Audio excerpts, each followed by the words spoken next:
What? Why are you shaking your head? You're welcome.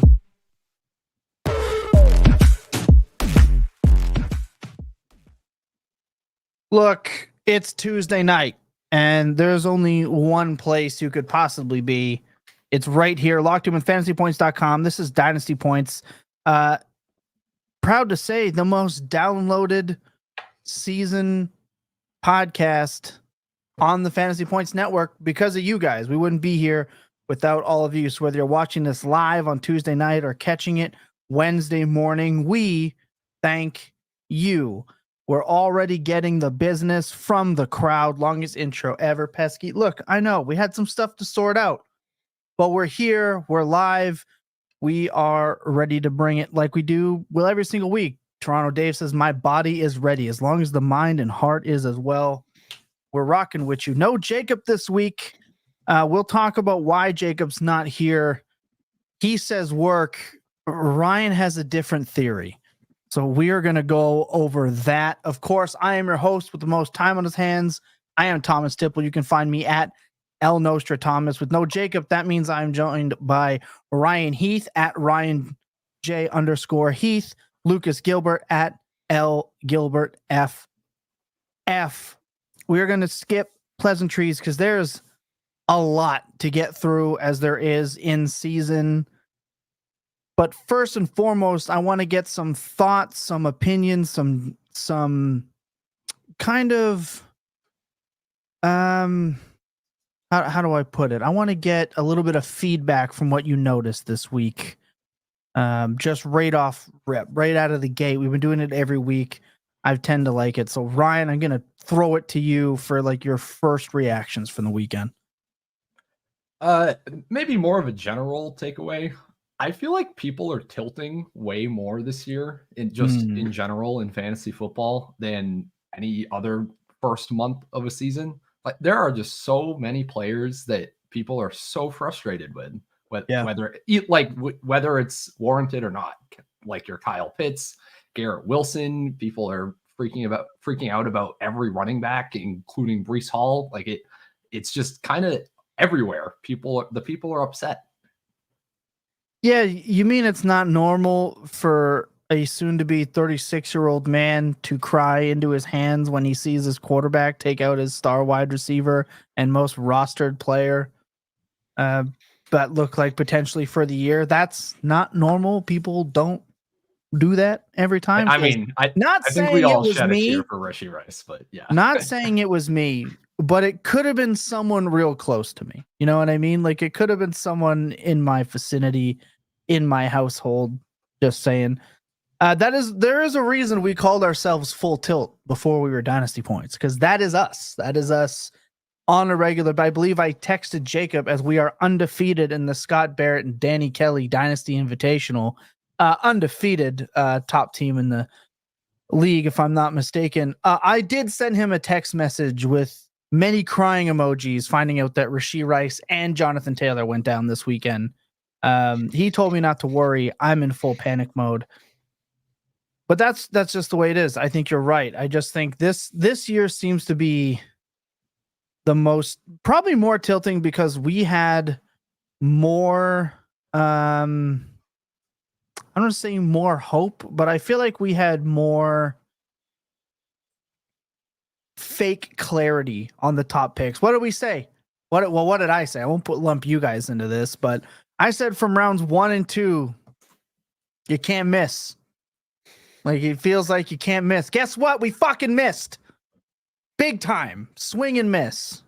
We'll get into that. Lucas, takeaways. I believe it is that the Shanahan system has found a quarterback that it can't fix down in Miami. That is just absolutely brutal to watch. It's brutal to experience on your fantasy lineups. It's brutal to experience in your prop bets. And you just sit there and you have to deal with it. And it's not a fun time. And it's not going to be fun for a little while. So we're just going to sit here, be sad. and hope that Tua can play again to actually have fun with this Miami offense and all of the high-powered assets that are just sitting there and going to waste and making me really, really sad.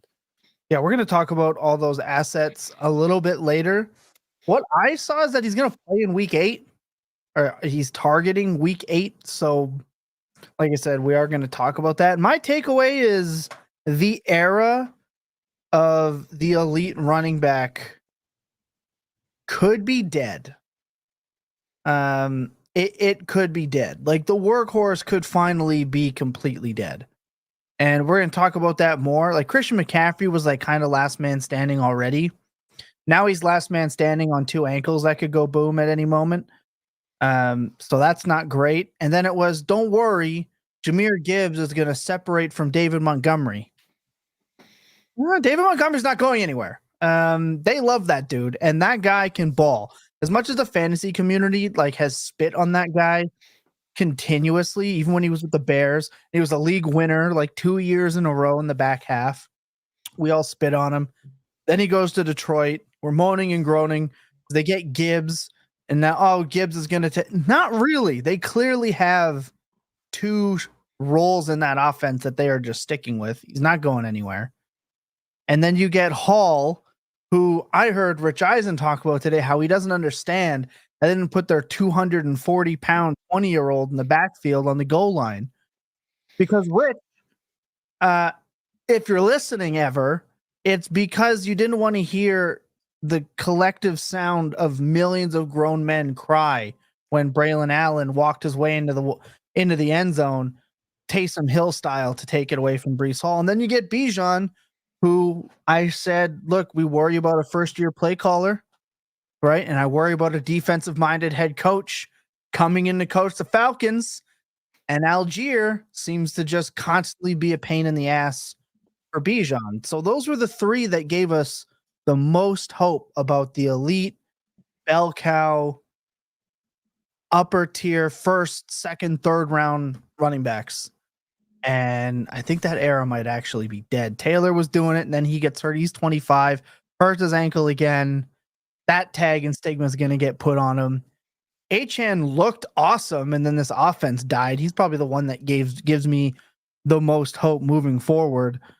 The era of the truly elite fantasy producing dynasty running back, to me, might actually be dead. Like it's sad, but I was thinking about this, and then sure enough, I read Ryan's article and I see a spot in there about these backs, and it almost confirmed it, because I swear I only had that thought a couple of minutes before I started looking for notes for the show for tonight, some more extra notes, and it's bad. I see TD seeing Kenneth Walker. I agree, but Kenneth Walker is never finding his way into the second round. He's just going to permanently be in that other back spot. I don't know. I just think it could be gone, and it makes me sad. It makes me truly, truly sad. But that's it. That's what I have for first reactions. I think David Montgomery is the very first player that Jacob ever roasted me on.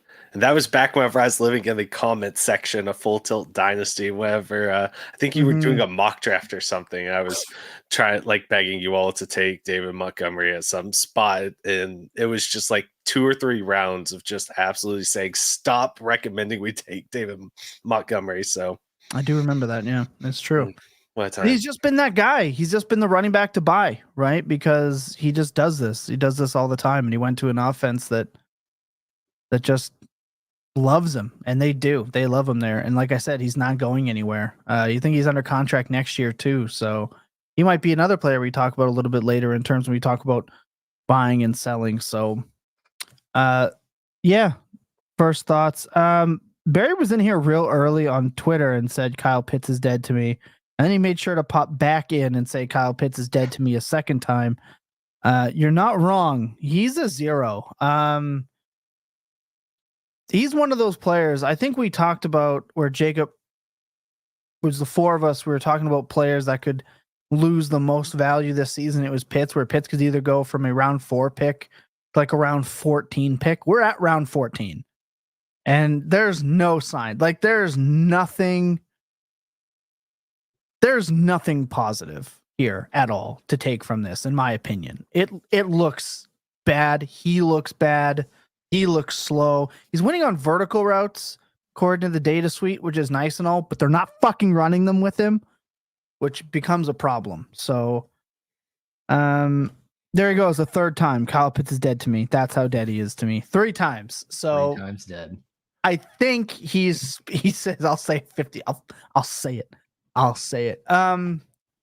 Yeah, so sadness. A lot of sadness in the Dynasty community, but we're going to come back out of this break and we're going to dive into the next part of this, which is kind of talking about fake value. And I'll explain what that is on the other side of the break. You're going to want to be locked in here because I feel a couple of rants coming, and I have been left to my own devices here for too long today because no one else on the show talked to me almost all day, just saying.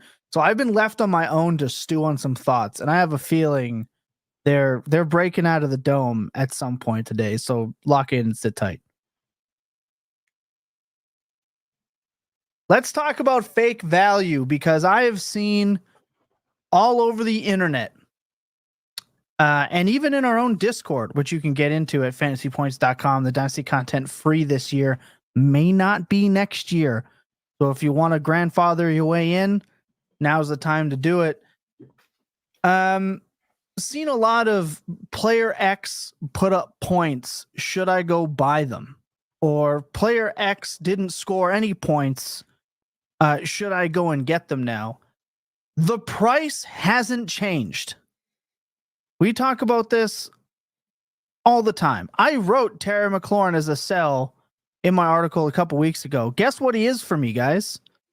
He's a sell. Because in that article, I said, give it a few games. Posted a picture in our Discord of another league that I'm in that I didn't have anything to do with this trade. But they got a first for him because they added a second to Terry and they got a 1.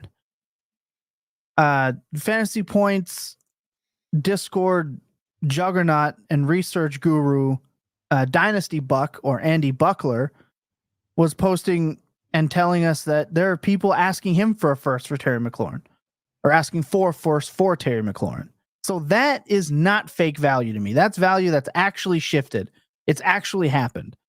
The fake value comes in the go buy low on Garrett Wilson. Go buy low on Garrett Wilson. Go try. Right? Because I got to tell you, a lot of wide receiver boys, like Ryan, I consider you a wide receiver boy, except for one league. I watched you non-stop draft aging veteran running backs, and you hate that yourself team's for doing that. Great, by the way. Yeah. For that league. Yeah, going real well. You're not giving up Garrett Wilson for the cheap, I imagine. Like that, you're just not getting that. Etienne, No, you're not giving him up for low.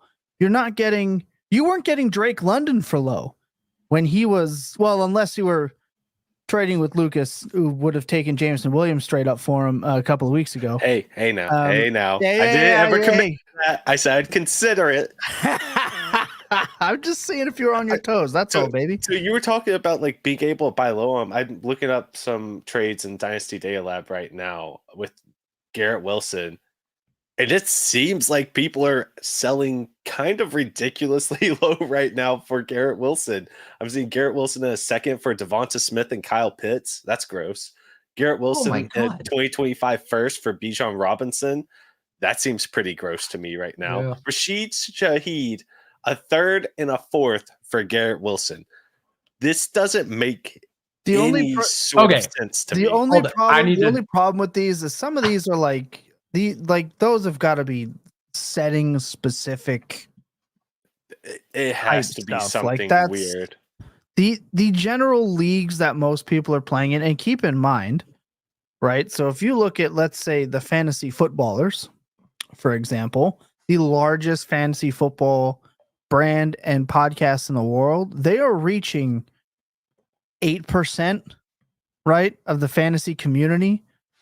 So when I say you're not getting this to the average, it's to the average. It doesn't mean you shouldn't try. I feel like that is an important thing to say. But Ryan, you're about to. Yeah, I just want to say from the perspective of actually on that exact team you were referencing earlier, Tom, that team drafted Garrett Wilson in whatever, the second or the third round, right? Mhm. So if that's you, if you just put yourself in that team's perspective, in my failing dynasty team's perspective right now, Garrett Wilson, okay, cornerstone asset of this team, of this startup draft, right? Obviously, the team's not doing too well on average if that's what you spent to acquire Garrett Wilson, right? Why are you selling low? Garrett Wilson's production to you for this year actually doesn't matter that much anymore in terms of your roster isn't starved for production. That's not what you should be trying to get. Your roster should be value maxing. And selling Garrett Wilson after he does very little for a month is not value maxing, right? I mean, Wilson's usage has been fine. He's been getting the targets. He's been getting locked up by all these shutdown corners, which you don't love to see, obviously. I don't think the offense in general in the Nathaniel Hackett system is doing him any favors. There's certainly not any sort of creative usage going on. But this can all change. Garrett Wilson is really amazing, guys. We have been very convicted on that for the past few years. I have seen no reason to think Garrett Wilson isn't as good as we thought he was before the season. So why would you sell now? It makes no sense to be selling Garrett Wilson right now. The only time it makes sense to sell Garrett Wilson in Dynasty is if you're a contender and Garrett Wilson is like the dead weight on your roster right now, and you specifically think that that's going to continue through his next few matchups, which are also tough. But I just don't. Why? What is the rational basis? What is the team that needs to sell Garrett Wilson? I just don't understand how we got on the team and how they would now be sellers for an asset like Garrett Wilson. Yeah, I don't know. That's just been building up as we've been talking about this, because I just kind of don't get it. What in no world am I selling Garrett Wilson for Rashee Shaheed and a couple of picks? That's not happening. Yeah, that's some stuff that I don't take too seriously in that regard. But there's a bunch of these players. There's a bunch of these players right now that people are on the fence. And I'm more inclined to go try and buy and take on the risk. But even still, so I was talking to Buck today, and we were trying to work out a Garrett Wilson Rashee deal. And I was like, okay, like I can kind of mess with this. And then I tried to get Garrett Wilson prices, and he's like, no, like it's not. He wouldn't sauce anything on top that was like relevant. And I'm sitting there in my head like, this is already dead. Like his value might already be tanking. Like he's not a round 2 value anymore. So you're right. Like at this point, what are we selling for? He's got a good stretch of games coming up. So he's just not somebody that I feel like you can or should sell. Now, I will say that there are a few of these players that I wouldn't mind tearing sideways to. But as we're going to talk about right away, the ones people always, I should actually preface everything I'm about to say with this, because it's just going to sound like old man yelling into the clouds. Every dynasty manager wants to sell the players that aren't scoring, and every dynasty manager wants to buy the players that are scoring points. This is why I think it was last week when I said that we flip-flop in this game too much. Week to week, we want to buy one player. I bought Jameson Williams after week 2. I put it in my article, paid the first for him. Guess what Jameson Williams was on my roster this week? Exactly the player I said he was when I purchased him, which was my 4th wide receiver on that team. Funny enough, because I said I was sick of looking at Terry McLaurin on that roster, and guess who was in my flex this week? Because everyone died, and I'm glad that I didn't ship him off at that time. Like, contenders totally fine having him, but that's what I mean by we're too like flip flopped. I moved Zay Flowers up my ranks. I moved JSN up my ranks. People said, Tom, you're too low. You're just too low on JSN. Am I? Because he went back to being exactly the same player after one game that was a clear outlier. Zay Flowers comes out, wide receiver 1 targets. Everyone's buying in. Even though one of those games he was still used like a scat back. And that's actually disrespectful to their wide receiver 1 now, Justice Hill, who's getting routes downfield for touchdowns, something Zay Flowers not getting. Completely disrespectful to the Ravens wide receiver 1, Justice Hill. Remember when you used to blame that on Greg Roman when the Ravens running backs were the alphas? No, downfield? Patrick Ricard. There is a difference between Patrick Ricard getting 9 routes at the end of a game, Ryan, to Justice Hill breaking people's ankles for efficient touchdowns. Let's make that very clear. I begged for Lamar Jackson to check down to running backs instead of throwing YOLO balls downfield, where every time I'm like, is that picked? I'm liking watching him check it down, okay? But my point is that people said you're too low, too low. And these receivers, they immediately go back into the roles that they were in or regress even further back. But now it's like, oh, should I tier from Garrett Wilson to Jayden Reed and get a plus on top of Jayden Reed? What world are you getting a first on top of Jayden Reed now for Garrett Wilson? Jayden Reed, a 6th round pick 4 weeks ago, to Garrett Wilson 4 weeks ago being a 2nd round pick, where you could have gotten something like that potentially. Now you're not. We're too late. You're already too late. I don't know if you're going to get a first on top of Zay Flowers right now with Garrett Wilson, because the Dynasty community doesn't want to do that in season. It's already over. So this kind of side rant aside, leading into the next point here, the players that you're seeing on Twitter with people telling you that in my leagues I can get this. There's a reason we say that your leagues don't matter in this regard. We're talking about a general strategy. You should still be trying, absolutely. But to bank on it because you've been told to go and get X and X and this will fix this and this, it's not. Because most Dynasty players aren't actually that reactionary. You try to go buy a player like Terry McLaurin right now for that 2nd and 3rd, they're going to go, are you seeing what that superstar quarterback is doing in Washington? First minimum. Because that's just how people are. And then now that he's had those good games, or now that Jayden Reed's had a good game, if he has 3 straight bad games, you go to buy him for cheap. You're like, well, no, he's got Jordan Love. He's going to bounce back. He was a wide receiver 1 2 weeks ago. That's how these conversations go most of the time. You're still going to have to give up quite a bit and then take on the risk. So when we're sitting here saying, go and acquire for this is why we give you examples. This is why we give you, reasoning behind it, because to just blankly state, guys, guess what? Ryan, I don't know if you know this or not. Josh Allen had a bad game last week. Go trade for him while his value is low. And then you go look at Keep Trade Cut or whatever crowdsourcing site you look. Oh, he's the number 1 rated Dynasty asset. Oh, go buy low. Malik Neighbors is breaking out. Go buy now.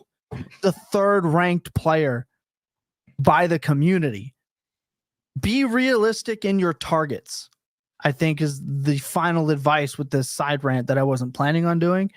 But when I say I've been sitting here thinking about this all day, this is it. Be realistic. Can I add to the side rant too? Of course you can. Okay. So I think I have 2 points here. Yes, it's true that I feel like the questions of should I trade this player away or should I go buy this player are incredibly reactionary in terms, like you were saying, the guys who scored a lot are the guys people are saying, should I go buy him, right? But the actual trades that happen, generally are not reactionary. And that's for potentially for good reasons, but also because we have the endowment effect in Dynasty, right? A player that is on your roster that you own, quote unquote, you're going to value him higher than if he weren't on your roster, or than if the same exact player weren't on your roster in a different league, right? That's just how we work as humans. It's not rational, but you have to understand that as a Dynasty trader, right? So, I'm going to go out and buy this specific player X because of his recent production or his recent usage or what have you. No, that's not what the owner of player X is thinking. The owner of player X is finding any way to justify keeping him on their team. Like when you send out a trade offer and they open it up and they look at it and you're trying to buy one of their players, that's the first thing the brain does is, okay, what's a reason that I should decline this or that I should keep this player, right? And so of course, you should be aware of that in yourself and try to say, okay, well, pause. let me try to do a more sober analysis of this player and their usage and what have you, and how you expect it to look going forward. But you got to understand that the reason 90 to 95% of trade offers are going to be wasted is because there isn't enough surplus on either side to overcome that endowment effect, right? Yeah. If you're clearly a contender and another team is clearly tanking and they have an asset that is totally worthless to them in their tank, but it could put points on the board for you, then great. Then you're probably going to be trading that comparative advantage. It's probably going to be bigger than the endowment effect, right? But that's not the case for, oh, Garrett Wilson is kind of not performing as well, so I'm going to quote unquote buy low, right? That the owner of Garrett Wilson isn't saying, oh, he's so bad, like I need to get him off my roster, more than likely in most leagues. Right. Yeah. And Barry does make this comment. He says people still do that for Wilson. They're still so locked onto the name that their current production gets overlooked. And that's part, and sure, in some leagues that's going to be possible, right? Some players, when you ask about them, there's just so many excuses. There's so many, we will have more reasons why a player that we think is good is going to break out than excuses we make for anything else in our lives. We will bend over backwards to find reasons for these players and run out of reasons as to why we can't do reasonable tasks for our significant others, like doing the dishes or laundry. We'll just give up and say no. But for this, we will basically treat it like we're trying to find the Declaration of Independence. Tom, I really like this. It's just how it is.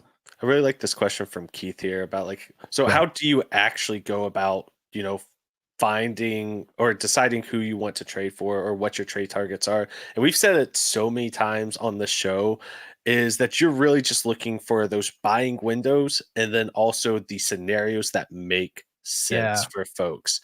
I know that Brian Robinson's a really popular must trade for a guy in articles wherever you're looking, probably, and keep trade as well. But if you're going out there trying to target Brian Robinson and he is basically the only running back on a team that looks like it's trying to contend, you're not going to get him.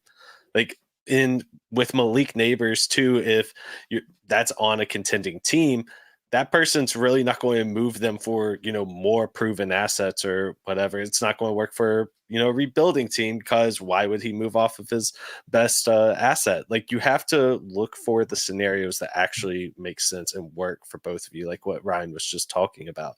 So I don't know if you really want to be going, if you're just sitting at home scrolling through Sleeper on your phone and you're like, you know what, I want to make a trade today. I want to trade for player X. It doesn't really work like that. You need to go and target scenarios that will make sense to actually make your roster better, instead of highlighting individual players to try to go and acquire.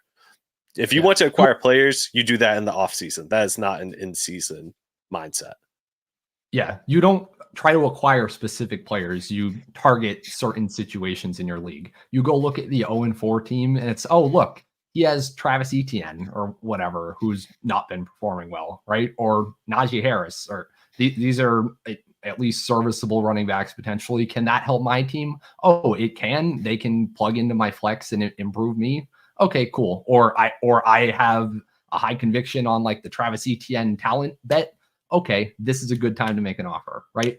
You look for situations where that team should be incentivized to move off of the player, but it's not about who. You don't start with, I want to buy player X and then I look at what team they're on, right? It's the reverse is what I mostly agree with you. Being someone who has a lot of time to decide whether or not I'm gonna go and buy a player, I will go I'm going to say, so for example, I'm going to use Anti-Misanthrope here, where he says, I have Brian Robinson on Rebuilders and have trouble getting 2 seconds. Where are these Brian Robinson buyers at? Right here. Me. You know why? Because I need him. I need him on my rosters. I've just bought him for second and third not that long ago on $100 buy-in team, where I got sick and tired of looking at insert player that I've been ranting about for 2 years in my lineup out of my flex. I had Zamir White in that flex. I was wrong. Got him out. Paid a second and third to do it. Needed a quarterback. Paid a second and third in the same deal. Boom, done. Didn't even think about it. Happily going to put Brian Robinson in my lineup every single week. I have no problem doing that. They are out there. But I will decide, say for Brian Robinson, for example, I'm going to go, I know all of my teams need running backs. It's just how I build. All but like 5 teams by week 4. I know where this team is going for the most part. I need to buy a running back. I will search what leagues I don't have him in, and I will just go and check in. Hey, what's the price on Brian Robinson? Or I'll just go send some offers. If you look at my tier sheet, it'll show you where I think I have him as a 2 plus 2. I think I have a 2.5 for 2.5 first. Jesus Christ. He scored 30 points 8 games in a row. Second and a half, like 1.5 seconds. That's close. I can get it to 2 seconds. I can get it there. Give me 10 fab on top or something. Like if I really need that player, I'm just going to pay the price. Like I'm just going to go and get it done.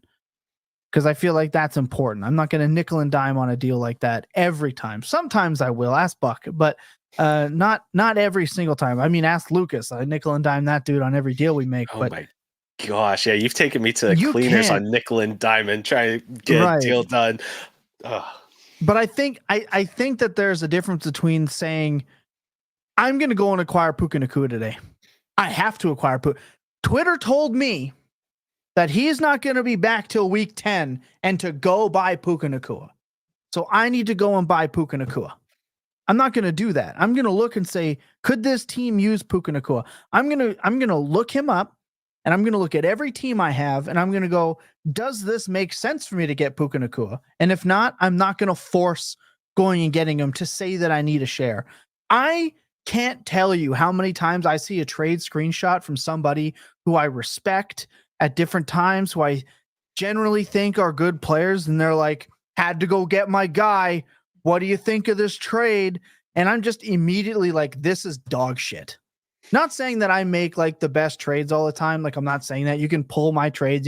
There are ways to go and find what trades I've made over the last couple of months. It's out there.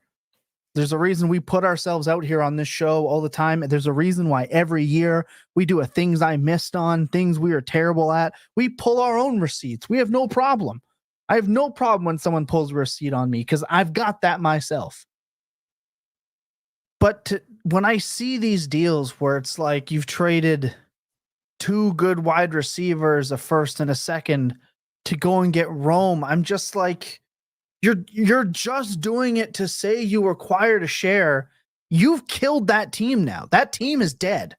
If this doesn't completely work out for you, that team's dead. You've just said, take my money. I'm donating. I hate that.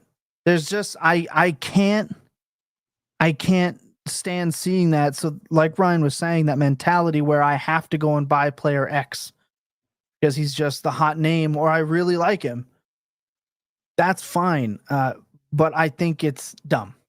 I think it's counterproductive. You need to look at each team. Now, if you have 2 teams, if you have 3 teams and you really want a player to say you got a share, it's still bad, in my opinion, but at least I can understand. But if you've got 15, 20, 25 teams, if you're a degenerate 10 teams and you're still doing this, now you're just messing your bread up. You're playing for the clicks. You're not playing for the money, which you should be playing for the money and making smart decisions and building your rosters structured to your league, not structured to your wants. Needs and wants are 2 completely different things. And I cannot stress enough how far back you're going to set your rosters if you're just playing for wants. You should want to win. You should want to set yourself up. You shouldn't just want to say that you have a player to be part of the cool kids. Because guess what? When you're part of the cool kids and that player dies and now you can't move them because you can't get rid of them for less than you paid for because it's just embedded in your brain that that's what you were told to do. Good luck, Kyle Pitts. He's the perfect example. I have to go and acquire Kyle Pitts today. They said he was a buy low. He's going to break out. Now he's dead. Cry those tears. I know I am. This guy is. Dude, I did really the important. I need to get into more startups this year because I don't have enough Kyle Pitts. Yeah. I was saying that at one point this summer. Yeah. Yeah. Welcome for that. But it does happen. But we shouldn't really be designing our trade offers that way. It's just like the best way I can vocalize this with an example before we get into player specific. This is a little bit more on theory than I was planning to get into today, but it's bloody important because in the Discord we get asked, and we love you for it. This is the best way that I could just like vocalize it, right? If you're wondering where it's like, oh, this guy's rebuilding, like his team's, 1-3, and he's got the third lowest points for, but he's got Justin Jefferson. I need to go and get Justin Jefferson off his roster. He's rebuilding. I'll just give him 2 firsts and Wan'Dale Robinson. He should take that. No, you should take that offer and take it and jump into the same dumpster it belongs in, because it's not a reasonable deal. It's just not what you should be doing, right? Look at somebody's roster, look at your roster, and build a trade offer that actually has a chance. Build a trade offer that actually makes reasonable sense. If you got a guy whose team is now screwed because he has Rashee Rice, don't offer him Rashid Shaheed in a second. Just because, he's hurt, bro. You need to compete. Like, you'll get so many more deals done if you just actually structure your deals that make sense.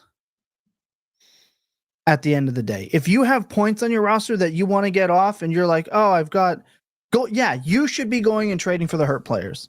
I think everyone should still be trying to go for the hurt players. But don't offer the team that's kind of rebuilding Devontae Adams for Rashee Rice. It'll open your mind if you actually look and build your trades responsibly. You'll get way more done. You'll lead a much happier life. You'll be less miserable. You get fewer grays. You'll just lead a happier life. With that being said, Keith says, "Well said. Appreciate it."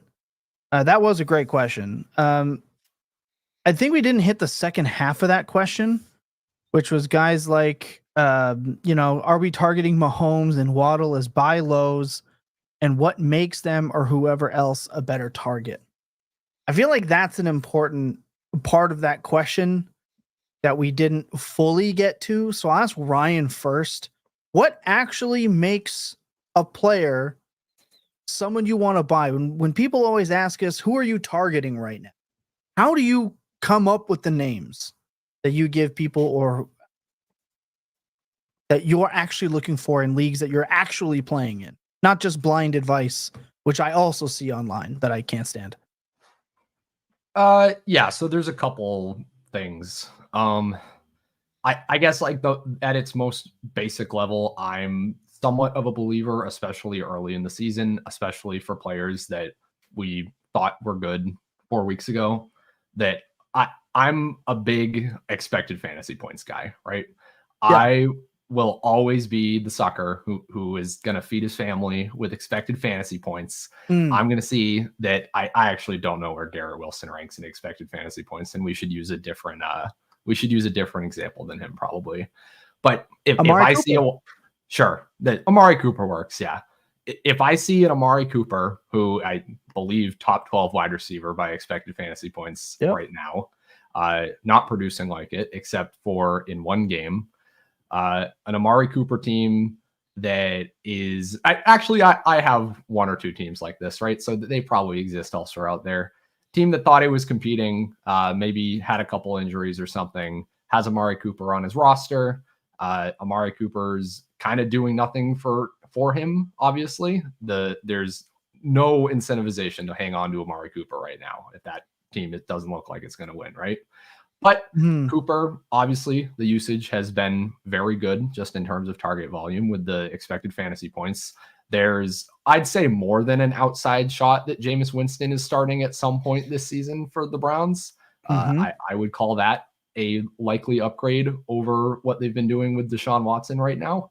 So if that happens, then great. Then you've profited by sending your late second or whatever for Amari Cooper.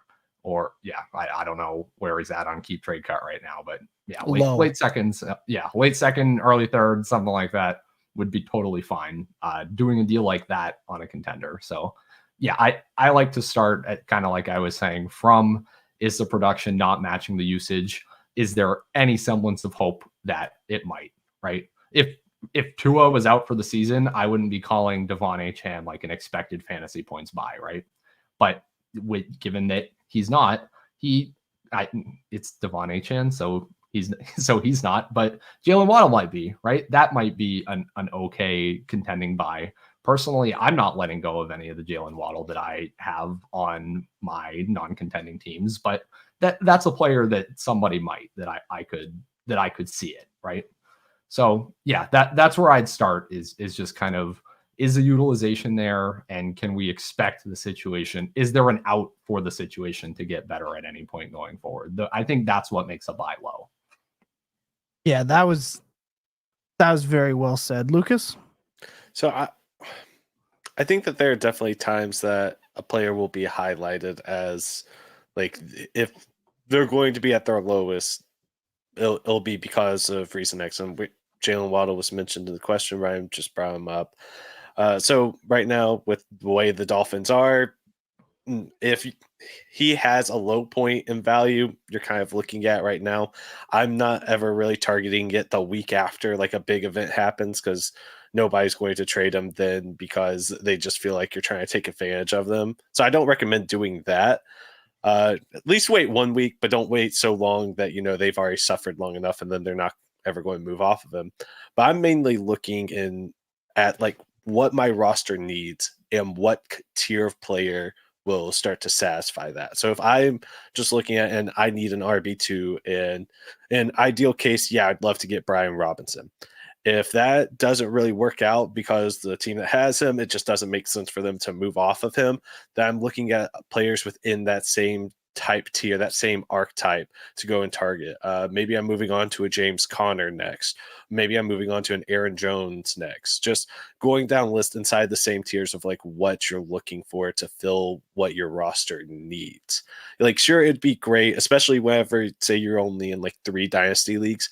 Then I can understand like being really tied to, you want a very specific player to fill your roster because you only have so many opportunities to have that player on your roster.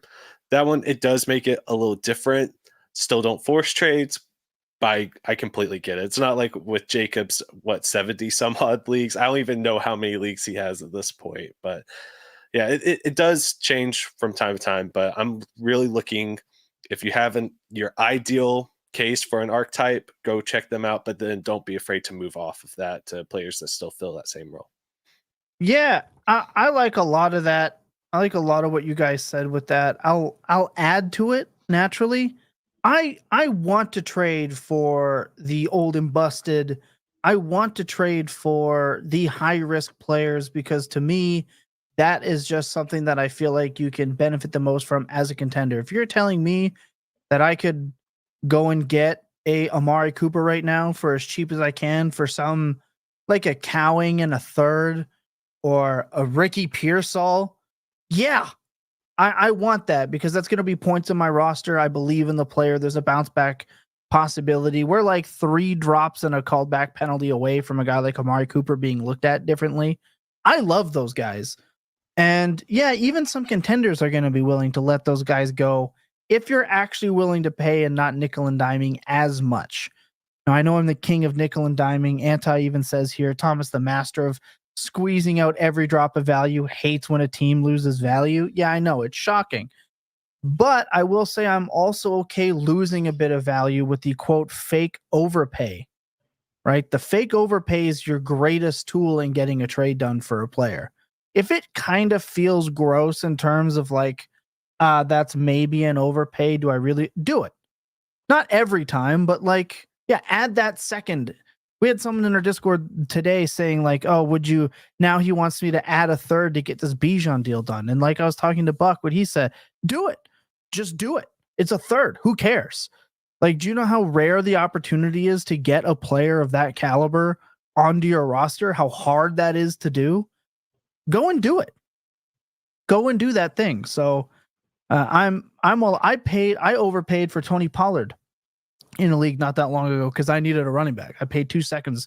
Ryan's literal response to me was gross when I told him that I made this deal.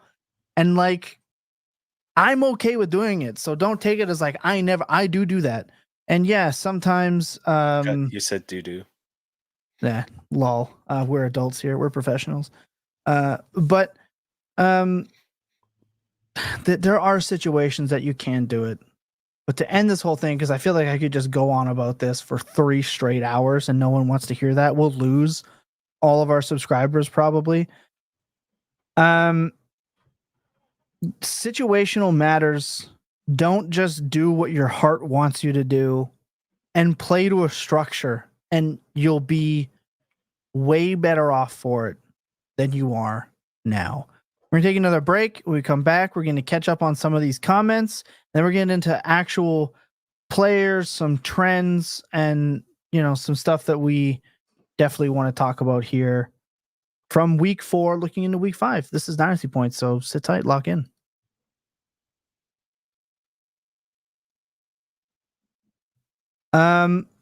Update. Anti did send me a Brian Robinson trade while we were live. He made a mistake. He sent me Brian Robinson 2 to Atwell. He tried to send me 2 for 2 seconds. He accidentally put the 5th instead of another second. And I knew that. I took the deal live on air. And he even said, oh, I meant to give 2 seconds. Now, this is something that I've seen in leagues. So I'm happy we get to address it now. I just immediately sent him my second back, like another second for like 20 fab, because I knew what he was trying to send. All right. Like, I'm not just going to be the guy that's like, take advantage of somebody's mistake or whatever. So he's declined that second. He is living with that. So shout out to you, but I just feel it is important. Like, if someone meant like to not send something, like, let's work it out and be reasonable. Let's not, let's not burn bridges over stuff like that. Yeah, it was actually 2-2.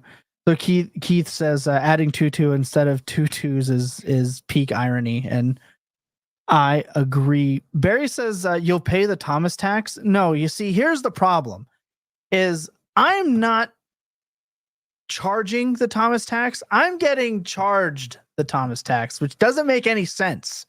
All right, Barry, and I know you do this. You upcharge me on players that I want strictly because it's me. You can't say you don't. I know that you do because you've told me you do, and you're not the only person that does it. So all of you making my life difficult, thank you for watching, but also knock it off. It's really annoying. Let's check out some more comments here. MTM Revolt says deals make more sense to both parties if you disagree with the market on something. Yes. Market agreement equals no move. I won't say no move, but much harder to move. And that's where like the people will say that you value your players more than you should type thing. But you're right. Disagreeing on the market is where you get ahead. Right. I disagreed on the market with some players this year. Some have worked out, some have not, right? This is where the hashtag ball from rounds 3 to 5 that we talked about during mock draft season comes into play, like disagreeing on the market. That's big. We got a trade question from Ari Morrison. Puka and Rice for Reed and Brian Thomas Jr. start 8-1 QB. I mean, that Puka and Rice that's real enticing, even though they're both hurt. Start 8, so you need the top tier. This is a really hard question. I think it's only hard because we haven't seen Puka play and we don't know what Reed's injury is yet. I think like a legitimate ACL tear plus a suspension next year is like almost a death sentence for Rice. who's definitely the beneficiary of his system. Less about his like outright talent. In a start 8, I think I want Puka and Rice. I think I want Puka and Rice in Dynasty here. I agree, and I think it's significantly less close than you're implying. I really like Brian Thomas, man. I think he is a legit wide receiver 1 if he just had a decent quarterback. God, Trevor Lawrence sucks. He's so bad. He's so bad. I hope they take away from Press Taylor. Stop letting that guy call plays. Lucas? I mean, I think I'm going with the Puka and Rice side as well. Thomas, you are far and away the highest on Brian Thomas Jr. out of, I think, any of us on the show. I know that Jacob also likes him. But yeah, you're very much the highest. And being able to get someone like if Rashee Rice wasn't injured, he'd be a top 3 Dynasty pick right now, even with the suspension looming. And Puka was already a top 2 Dynasty pick. It's tough to move off of that. So yeah, I agree. Also, shout out. He asked that on Twitter. Comes back on YouTube to ask the same question. Hey, he followed instructions. Dedication. I said ask your questions in the YouTube chat, and he followed instructions. I respect it. We love you guys, man. That's why we have the best subs in the world here. R Shaft says, I just sent this offer in PPR. Josh Jacobs, T. Higgins for Gibbs. I think this is a reasonable offer. I think this will get rejected in dynasty formats, in redraft formats. Better chance because you need the points, really. I don't know if this is start 10, start 9, start 8, but in a vacuum, I think this is a fair start. I think it's light. I think I'm opening this offer and rejecting it and not countering. I would counter this if I'm the Gibbs owner. Oh, I would counter this. For sure. I think this is definitely worthy of a counter. If this is like James Conner or like, not T, I get it. And it depends on standings. And like I said, how many you start and where you guys are. I don't think this is the worst trade offer that you could possibly give. I think there's room to wiggle here. This is also the right structure. This is a really good structure, even if the players are off base. But this is a good structure. Blizzard wants to know what side of this dynasty trade would you rather, Tua and Reed or Dobbins, Jamo, Stafford? This is Tua and Reed in any format. This is super flex, 1 QB, no tight end, start 2 tight ends, PPR, half PPR, 4 point, 6 point. This is Tua and Reed for me over Dobbins, Jamo, and Stafford for sure. If it's 1 QB, I think you can argue for Dobbins and Jamo, but I might be higher on Dobbins than anyone here. I might be higher than Reed, but I think in I read this as super flex world, and it very clearly Tua and Reed. I'm high on Reed too. No, I love Jayden Reed, but I think I'm really high. I think I'm really high. I think I'm like wide receiver 15 in Dynasty. Like I might be wide receiver 13 on him. I think you're blocked by Wicks and Christian Watson dancing in your head like it's Christmas Eve. But man, Reed is not just getting the A-dot stuff right now, and that's really important for me. Lucas, I'm assuming you're on the Tua Reed side as well. I am still on the Tua Reed side, yes. A little chalky for us, but I don't know. I'll say on like the Reed versus Wicks or Watson type of thing. It's totally different roles, right? So Jayden Reed is kind of I've seen him compared to Deebo Samuel. I've compared him to Deebo Samuel. This is the first time a player has been widely compared to Deebo Samuel that I haven't wanted to vomit in the last 5 years. Are you guys vomiting right now? As I'm saying, I still disagree with the Deebo thing. Okay. I disagree with the Deebo because and I saw this tweet. I even commented when Jake and Scott were going back and forth on this on Twitter. I still disagree with it because I understand being like good with yak and can break tackles. There have been a bunch of players that are good at that. Like that's not Deebo specific. Deebo was still an insane wide receiver when he broke out. like just insanely good at playing wide receiver. He had 1,400 yards as a receiver. That's before they started it, before he became Debo, like before he got running back touches, not just rushes. What made Debo specifically unique in that time period and what everyone else has been chasing, he's getting running back touches, not just reverses, not sweeps, not just designs. He could be an RB1 for 28 teams in the NFL. He's that good. He came back from a hamstring injury and immediately at the first carry in the backfield. Like, that's what makes Debo is his usage. I like Jayden Reed, but let's earn the same targets. Let's earn the same usage. Let's just actually be Debo. I just think there's other wide receivers with great yak that could make people miss. Granted, it's like the people he's making miss, like Gardner Johnson sliding on a slip and slide field. That's not Debo. Like Debo would have stiff armed him, dropped an elbow, stepped on him, and then kept going just to embarrass him. Like, they're different stylistically. Like, I get the yak stuff that I agree with. Let me elaborate then when I make the Reed Debo I was just comparison. explaining my eye roll. Okay. I'm not saying that Reed has every single skill or part of Debo's skill set, right? I'm not saying that. I'm saying for fantasy football purposes, we have an extremely talented wide receiver who is going to be schemed a ton of easy touches in a Shanahan style offense that has this schematic edge over the rest of the league we've been talking about for weeks now. On an offense that is high scoring, and he's going to lead the league in fantasy points over expectation probably for this entire season, and I'm okay with that. Right? He's not ever going to come out of the slot. We don't even need to worry about that because anytime he's on the field, he's getting schemed those touches and he's scoring fantasy points on them. That's the Debo Samuel comparison. So is he an awesome player? Yeah. Do I want Jayden Reed on my teams? Yeah.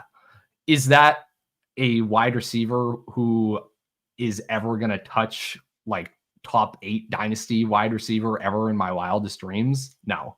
Is that a wide receiver who is going to make it impossible for a more traditional wide receiver on his team lining up on the outside, winning in more traditional ways to score fantasy points and to be valuable? No, I think Dontavian Wicks can go do the Brandon Ayuk thing from a year ago, right? So I love Jayden Reed. I've been accused of not liking Jayden Reed enough, of not talking about Jayden Reed enough because of all the Wicks posting I've been doing recently. But no, Reed is amazing. That doesn't mean that I am not interested in Dontavian Wicks. No, I think that's totally fair. I actually just had a conversation with Paul Patterson of Pure Potential, who also does Dynasty content for us in the offseason, where he said he didn't understand his Dynasty value. And I said, he's the best wide receiver on the team. He's averaged about 19 points per game in his last 9 to 10 games with Jordan Love. I said, target share is nice until you need to score points with it. And I said that I made a joke about Drake London. He said, outlier efficiency is also nice until regression hits. And then you're just a good player with weekly upside and no season-long ceiling. He said, obviously, we're searching for a combination of both. And while that's true, there's 5 guys on the average in a season that actually gives you that. And I got to tell you, everyone is trying to find that guy. So these other players are the ones that win you these leagues. So I said, there are 5 guys that do that on the average. And I said, we don't always have to be searching like we're looking for the Declaration of Independence. I watched, that movie recently, if you haven't guessed. Movie? It's a phenomenal, you know what movie I'm talking about. That movie? What's it called, Tom? National Treasure. Come on. Yeah, thank you. Get with it. Put some respect on it. Thank you. I put a quote on that's on the Statue of Liberty in the chat. It has not been acknowledged yet. So now I'm going to just be upset. You went and watched National Treasure, had a very topical quote for the Canadian. Yeah, you have. So Lucas, in front of you, if you look down for me and in front of you, do you see what you have that gives you the ability that when you speak, It'll travel through the internet and into my ears. You're on the show. Why are you putting comments in the chat and expecting me to read it? Because it's way more fun that way. Is this evolved AJ Hawk level where now you're not even talking when you want to say something, that you're just putting it in the comment section? You were in the middle of a really good point, God. and I didn't want to interrupt you. Unbelievable that you try to put that on me. Truly. All right, let's talk some players. I just saw a wild trade in the Fantasy Points Listener League that I think needs immediate attention. You want to know what the cost of Christian McCaffery is right now? I saw Devontae Adams, a fourth and a third for Christian McCaffery. The team getting Christian McCaffery is 2-6. You want to talk about getting points off your roster with the opportunity to potentially flip for more? That's Tom Lee, baby. That's a very Tom Lee style trade. That's a good deal if you are a rebuilder and you want an opportunity to roll value towards the end of the year, especially if you don't have a trade deadline. He's taking all the risk in that deal, and I love it. I love that deal. I love that deal for both sides, because good luck getting a first for him in most leagues. You need the perfect trade partner to get it. Nori just put up 186 points on me in that league and now gets Devontae Adams. I feel like that is the type of trade that you should be looking at. I want to talk about a couple of players that I don't know if I'm buying or selling, but before I do, I have to ask, Lucas, how many commercial breaks are we at? 2. All right, we need one more. I'll wait. Let's do it. I'll wait. After this player, we'll hit the last one because I'm a company man. We're keeping track of that. There's a couple of players I have put in the notes that I feel like it's important to just talk about at this point. Let's talk about this hurts. Tank Dell. I feel like we need to have a conversation about Tank Dell, because I was very pro Tank Dell. I was very just get who's cheaper. And instead, Nico Collins has decided I'm a top 5 wide receiver in this league. That's just it. I'm pretty sure he's wide receiver 6 for me right now in Dynasty. He's unstoppable. He's unbelievable. I'm wearing egg all over my face, as my wife would say to me. But let's talk about Tank Dell. He missed week 4 due to rib and hand injuries. Nico Collins is unbelievable. 12 receptions for 151 and a touchdown. Tank Dell was not performing even when he was in. He was the meme with the guy with the stick saying, come on, let's do something. Stephon Diggs does seem to be eating into the work, even though he's getting used like a tight end, which I'm still happy for, because that's literally his nickname in leagues for me is tight end 1, Stephon Diggs, and it's still very relevant.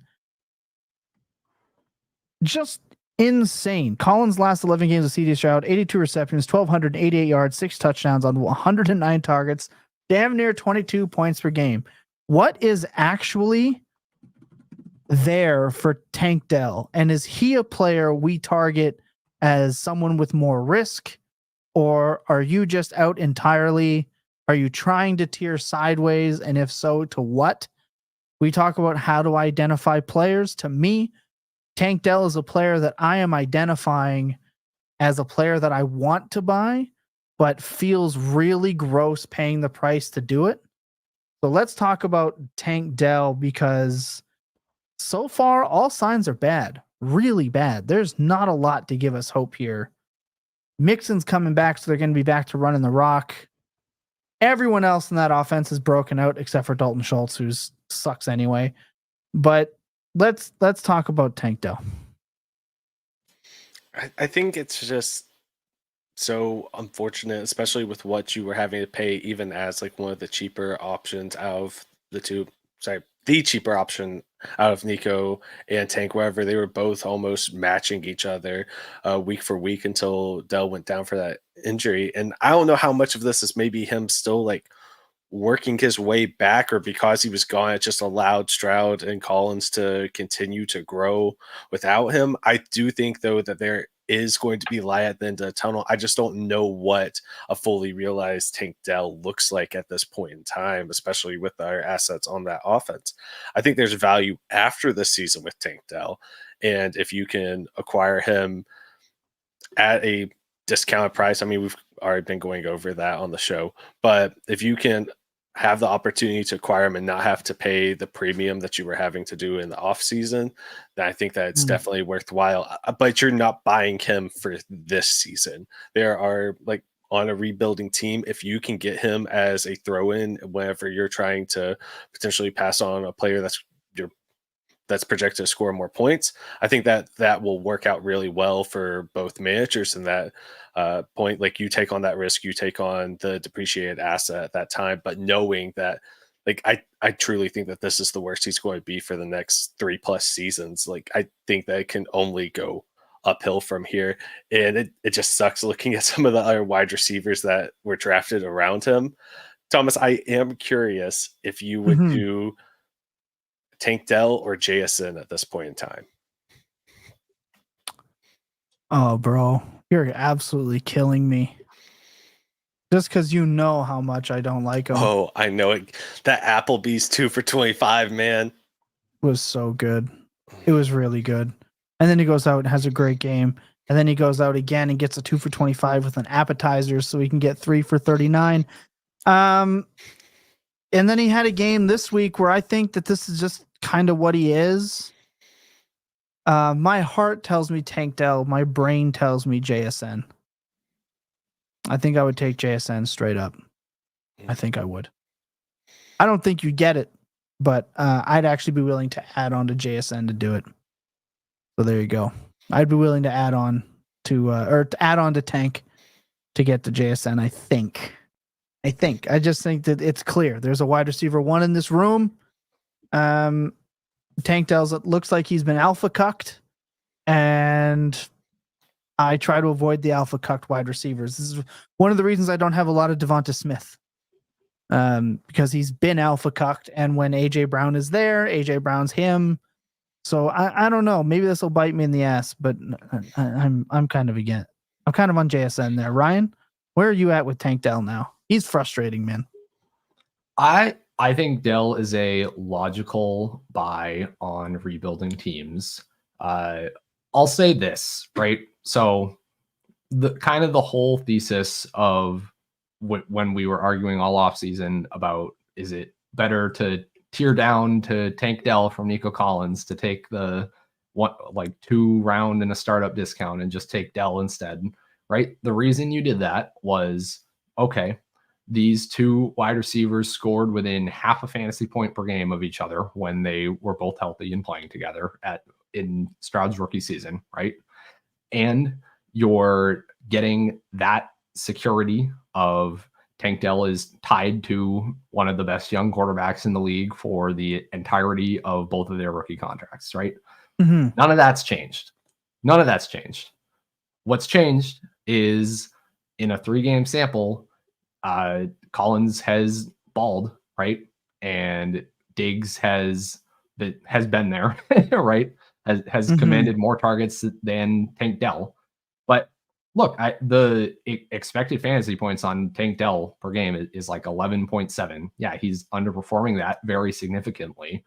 But especially if I'm in rebuild mode or whatever, or I'm in the rebuild mindset, yeah, then I really care about the expected fantasy points, right? Because that's their role. That tells me more than 7 fantasy points per game, right?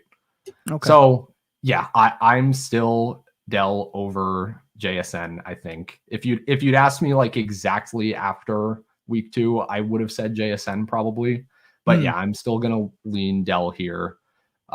Because look, Stephon Diggs I would be surprised if he's back with the Texans next year, right?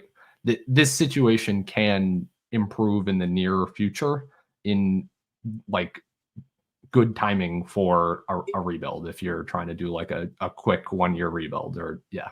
So I don't mind Dell at all. I still think Dell's a good player. His ass is still good. Someone asked about his ass in the chat.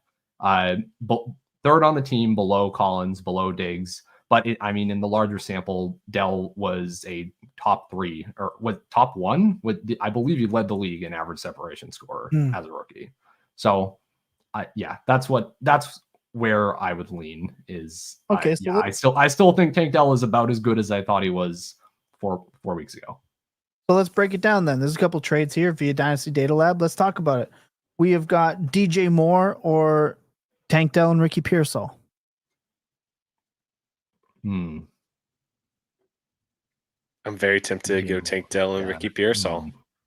Okay. I am too. But I'm also always on the team that's rebuilding. So, you back me into a corner with that one. I feel targeted. True. I think this says more about like my DJ Moore take than my Tank Dell take. But yeah, I'm going to take the Dell side here. Okay, let's go Rice or Dell and a 26-second. Rice. I think Rice.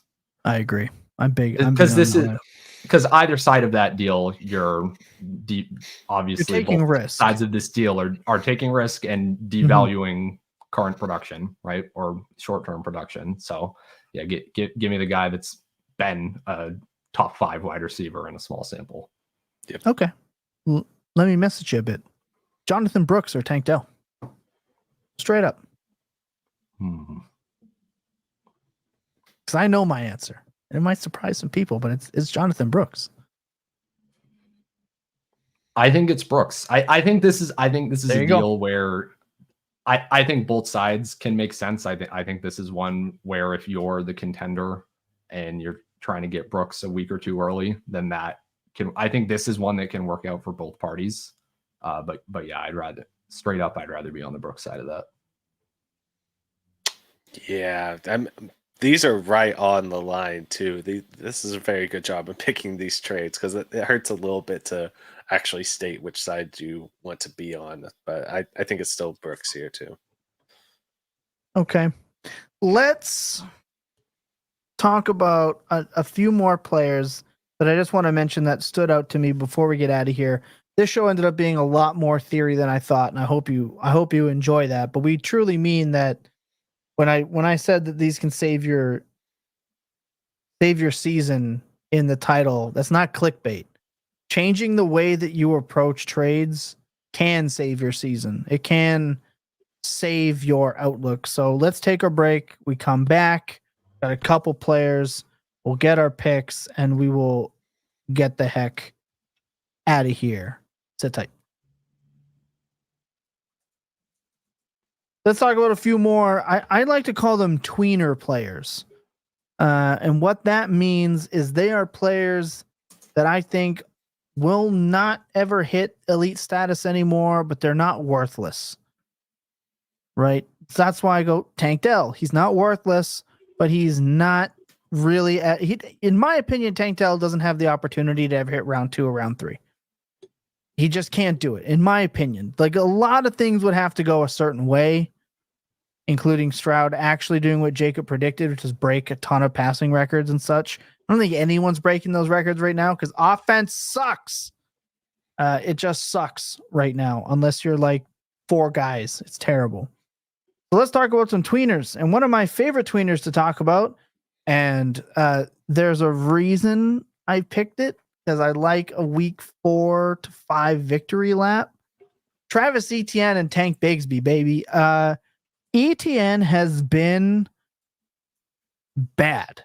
He has been real bad. Played fewer than 60% of snaps in week 4.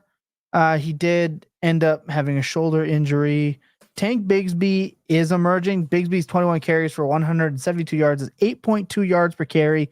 He's outperforming Etienne's 47 for 214 and 2 for a 4.6 yard per carry mark. They are 29th in scoring rate, 28% of possessions. That's really bad. From the article I got this from, they're downgrading Etienne to a flex play. This is from the market report on fantasypoints.com. This is important.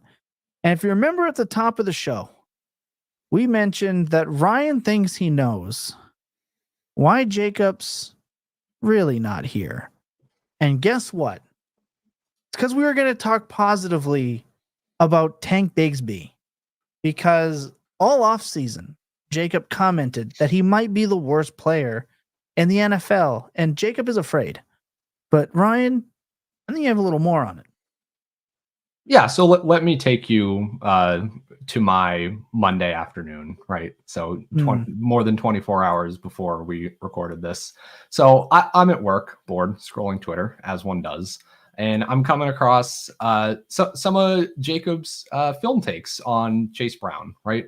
And I enjoyed Jacob's film takes. I think he's a smart guy when it comes to evaluating running backs. Just reading what he has to say about Chase Brown, watching some of the plays, kind of enjoying myself. And I don't know if it was a certain turn of phrase he used that reminded me of a previous Jacob take or what it was, but it pops into my head.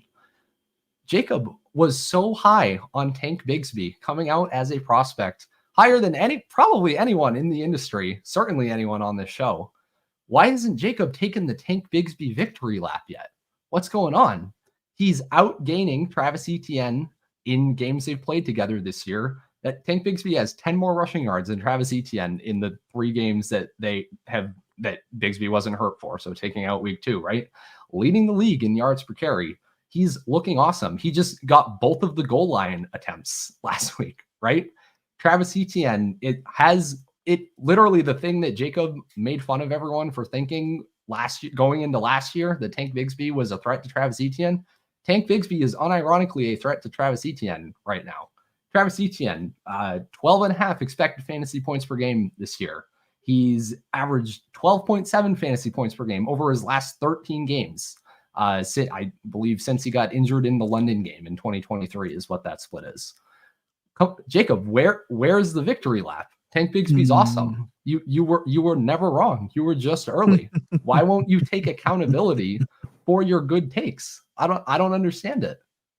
I think we have an answer. He has been so pro Etienne and so pro Jags and so anti Bigsby after the first year. A lot of people were. But I understand why he's not lapping this one. That is such a great call, Ryan. So shout out everyone. We're going to at Jacob Sanderson and ask him for those Tank Bigsby victory laps. Let's get those mentions cooking. No, the better thing to do is at Jacob Sanderson. Thank you so much for your Tank Bigsby take coming out as a rookie. I have him on all my teams and I'm so happy right now. That's what you need to do. Jacob, you were first to Tank Bigsby. Thank you. You helped my dynasty team. That's what I want Jacob's mentions to be filled with. All right, let's do it. But really, is this just an aberration? Like, is this just something that isn't really there? Or are the signals actually shifting? Etienne's value. We're drafted, not we, dear God, not we. I'd lose my ability to do this podcast if I ever tap that button after all the rants that I put out on the internet about this guy all year. I'm sorry, Travis Etienne. I know you'll never do this show ever, no matter what, but round 3, insane. Not to mention, like, I was wrong on Saquon Barkley. I'm eating crow on that every single day for the Saquon Barkley fade. That's on me. That's on me. That's all my bad, because Christ, unreal good, that guy.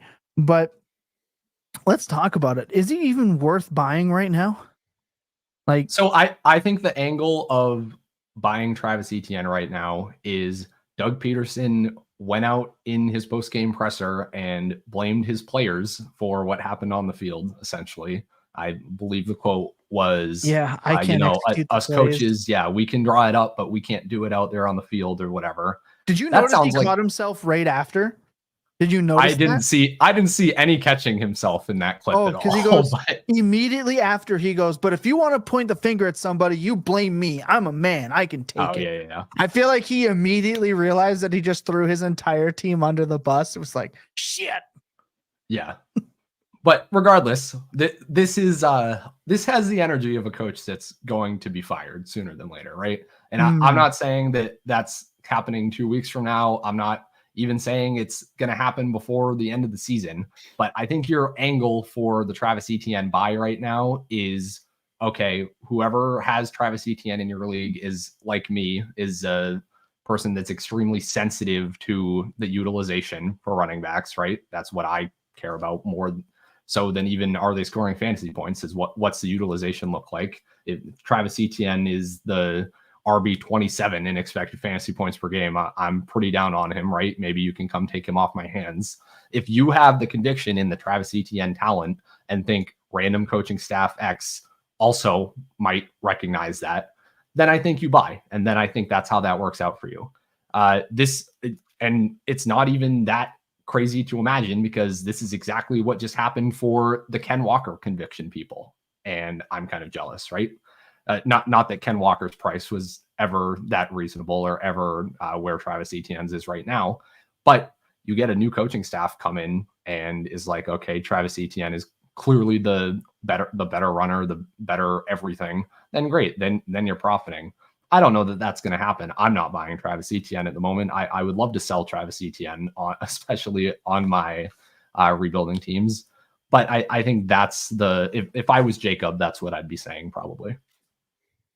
Yeah, he is somebody that if he was on a contending team, he might have sunk you. Right? If you went in with your RB1 as Travis Etienne on these contenders, you're probably sunk. You're probably not doing as well as you thought, pivoting sideways. He's somebody that I would try to move for, I don't know, a Brian Robinson and get a little snack on top. Like, those are moves to me that I would make. And if I'm a lower standing team with Brian Robinson, I would maybe take that and hope for an Etienne bounce back, especially if you don't believe in Bigsby. But when we talk about what makes players a buy or a sell, we forgot to mention that it can be situational. If you think Press Taylor is the problem, and most people that I know and respect think Press Taylor is a big part of the problem, and Doug Peterson, big guys, they're not getting back on the plane in London. They're going to get left, but they are fired after that London game, in my opinion. They're not long for their jobs. And if you can buy before New Hope, because New Hope injects value into players, it really can. I actually would strongly recommend buying Trevor Lawrence. This is the lowest he's going to be. This is the lowest you're going to see Trevor Lawrence, in my opinion. This is a time to buy for me. This is, in my opinion, an appropriate time. I would pay the price. Christian Kirk, another guy, good couple games. Maybe somebody's trying to look to pivot off. Finally, Christian Kirk, good games. That would have made me look like a dummy all off season. He was a buy in my tier sheet and the recent update. I'm buying him. I would consider buying Travis Etienne.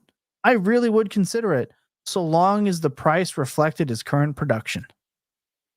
I do not want to buy players on their current production, because their current production is not actually their value. And that's a very clear, distinct difference to me. What do you mean by that, Tom? Glad you asked. If we're looking at players that we want to buy, that we know, that Wan'Dale Robinson, I'm not buying Wan'Dale because his value is going to be more expensive than I know what his actual dynasty value is, because he's had fake good production, in my opinion. This dude is a scat back. He's, going to be the 10 catches for like 55 yards, 75 yards type good player. He, as Buck said in his thread, he's like, bad PR JSN. I can agree with that. If we were actually having to pay bad PR JSN types right now for a guy like Wan'Dale, I would pay it. But we're not. Etienne is a guy whose production might have actually changed his value. That makes him a buy for me. So that's the difference. I don't want to buy someone's current production if it's well above what their market value is. That's where you're going to have a bad time. So I'm actually on the side of buying Jaguars players right now because it's so bad. It's so bad. It's hard to fathom it staying that bad. So situation definitely matters. I want to talk about one more tweener and then we can get out of here so everyone can get on with their day. I want to talk about Jordan Addison. He's on the thumbnail, and I'm not going to not talk about the person I put on the thumbnail 4 weeks in a row.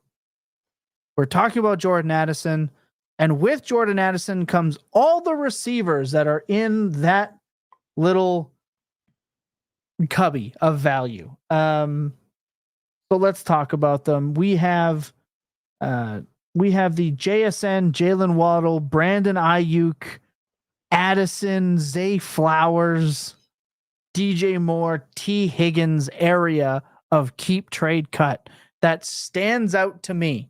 These are receivers that are going to cost you a first. These are receivers that are probably going to cost you a first and a second. And I want to know if we should actually be buying them or not. Are these players difference makers enough that you're buying them at these prices?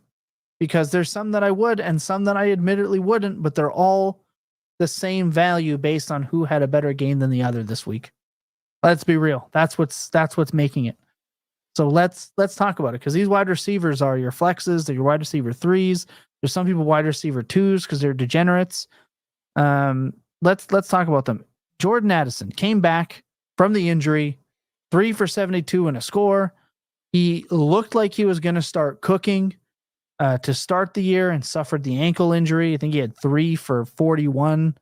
I don't have it in front of me. I should. But I know it was 3 for roughly around there. And then he got hurt. Are you buying these receivers for these productions, these wide receiver 2 with some boom weeks? Are they worth it to you in week 4 of the season? And more importantly, are you giving up that sweet first round pick to do it? I'll start with Ryan. Oh, I was going to let Lucas go first for once. I was just looking up my stats for me. Yeah, I did pull it up. You were right, 3 for 72 and 1. I was really shocked whenever I was checking Dynasty Data Labs earlier for those trades with Jordan Addison, and the most common one I saw was Jordan Addison for a 2025 first.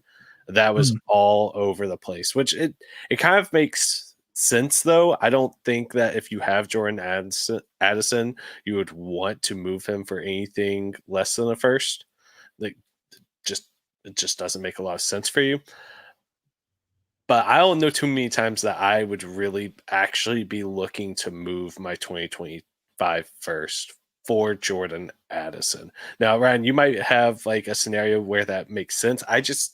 As I'm thinking about it, there's not many that I can think of to where like that's the type of trade that you want to make. I would want to be trying to do a little bit bigger game hunting, or even if I have to take on a little bit of an older asset, I would still like one that's producing more and has that path to more elite production than Addison.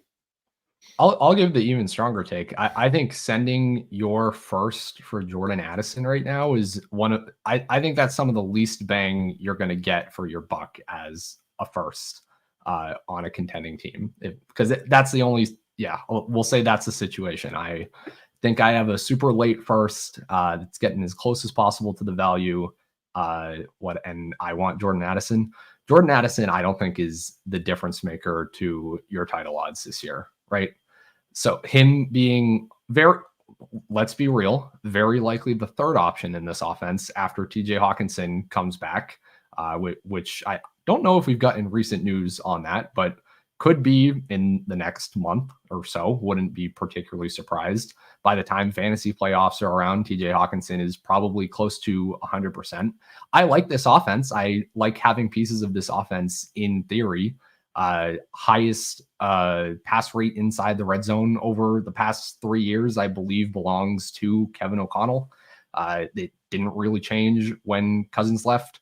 Everything about this offense is great. I like in the abstract having pieces of it, but Jordan Addison, as someone who's never really gone out and commanded all that many targets from like a target share perspective, so a little bit bigger in an offense like this, sure. I just can't get there. I can't see the scenario where Jordan Addison in my flex is what's winning me a title. So I'm just never paying the first for him. I'm going to find a different, if I am selling my first because I'm trying to win a title, I'm going to find a player I think has a better chance of doing that for me. That's really just what it comes down to. And I don't love the player or like the, will he retain the value or him as an asset in a vacuum either, but yeah, just coming at it from like the most charitable perspective of someone who might be in position to sell a first for Jordan Addison, I still don't think it makes sense. It's one of those things. If you're telling me Addison is worth a first, but you're telling me Ayuk is worth a first and a second, what do you think I'm paying for? I'll pay for Ayuk. Yeah. And yeah, he's had a bad start to the year, but every receiver that missed camp because they were holding out, kind of an ass, except for CeeDee Lamb, who had a great, has he had really an elite game yet? I'm not sure. Had a really good game. I know that. They've all kind of been slow. So if you look at it that way, it kind of makes a little more sense. But I think you are right, which is what my issue was with Tank Dell. They're the same tier. They're the same tier of player. So if one's a buy, I'm not buying Tank Dell for a first. I know, but yeah, I wanted to tie that back in because these are the tier of players that I see the most people try to get a first for. Is the Tank Dell, the Addison, hell, even DJ Moore right now is not worth his weight in gold, in my opinion, in this offense. Getsy, oh my God, this guy's got to get out of the NFL. For the love of God, please get him out of the NFL.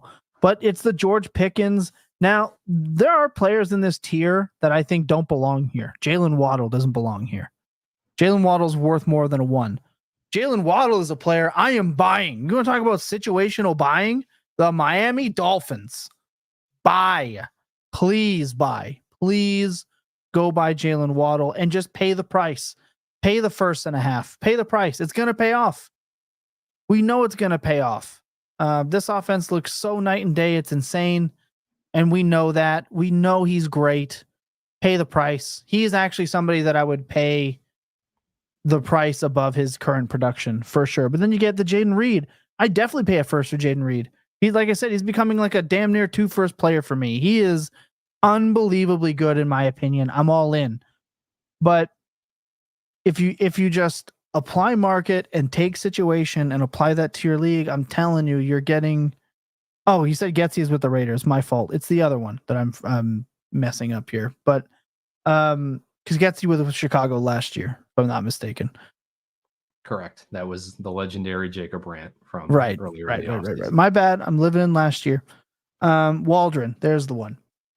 Still asked. Same difference, honestly. Yeah, they could be the same guy, honestly. Get him out. They're using the same playbook. He's ass. But this is that tier of wide receiver. Like Higgins being below Higgins. Look at these. Look, we can crack jokes at Keep Trade Cut. We can keep track, or we can keep track. Geez, oh my God. We can poke fun and make jokes and crack fun at people that send you the Keep Trade Cut screenshots for trade values. Like, look, bro, I added 8 garbage pieces to this. They value the same. If you go and look, T. Higgins is worth is 1 spot ahead of Chris Godwin right now. That's crazy. T. Higgins is going to get paid, and he's going to get paid a lot, and his value is going to double. Go buy T. Higgins. Like, this is, if you want to know how to identify players, we know these players are better than where they're being listed at. Ayuk, Waddle, and like, I'm sorry, T. Higgins below Xavier Worthy. What are we doing? What are we doing? Higgins, the wide receiver 5 in expected fantasy points per game right now. Higher target share than Jamar Chase at the moment. Not saying that's going to keep up, but except that T. Higgins, like, what's on a different team or whatever in a different situation, can do that. Can score as a wide receiver 1, right? But yeah, why not? I totally agree. Higgins should be above that tier. Right. And I mean, even like Drake London's becoming a buy. Wide receiver 18, go check in. Go check in. Like, these are the guys. And I understand your leagues aren't going to like match up with Keep Trade Cut. But if you want the best and fastest way to identify who's a buy and who's a sell, go and look at these crowdsources and then go and try to apply that to your leagues. And you know your leagues. I also realized that I didn't mention this beforehand, but how about some hot takes before we get player picks? Because I was talking with Buck about this in the DMs. I was talking with Ryan about this a little bit in the DMs. I'm over Patrick Mahomes. I don't think Patrick Mahomes gives you an edge anymore. And I think it's been a while.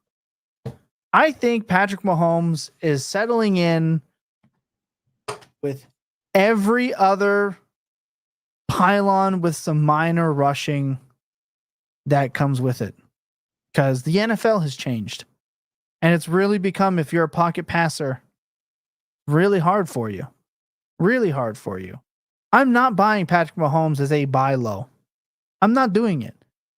And if I can get out of Patrick Mahomes for any quarterback reasonably tiered sideways and anything on top, I think I'm just going to do it. He's not in my, I'm telling you, my next tier update, he's not going to be in the top 3 tiers. He's just not. I'm done. I'm over it. I think I'd rather have Jordan Love. I really would. The offense is better, right? The receiver, he's just been better. His points better since he became a starter. Really, he's been better for you on a week-to-week basis than Mahomes is. I think I'm just there. Maybe that's a hot take. I don't know. Do you Maybe think? it's I don't not know. hot takey, but Do you done. think it's Go ahead, possible to move off of Patrick Mahomes for Jayden Daniels? Is that a move that you're looking to try to make? You can't get it. You can't get it. There's no shot you're going to get it. I don't think there's any way you're going to get it. People live in the now. I don't think there's any way. What about you, Ryan? Do you think someone's giving up Jayden Daniels right now for someone like Patrick Mahomes? I don't think so. Yeah, if I have Jayden Daniels in that Scott Barrett Invitational League that you mentioned earlier, if I receive that trade offer, I'm rejecting it right now. Yeah, That's what I'm saying.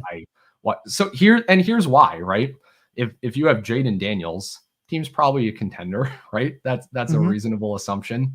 And just everything about him as a player aside and how awesome he looks, obviously that should be understood too. But Patrick Mahomes, I believe I'm bringing like DFS stats to Dynasty Points now. I think the stat it's not was best ball. We're good to go. DFS I can live with.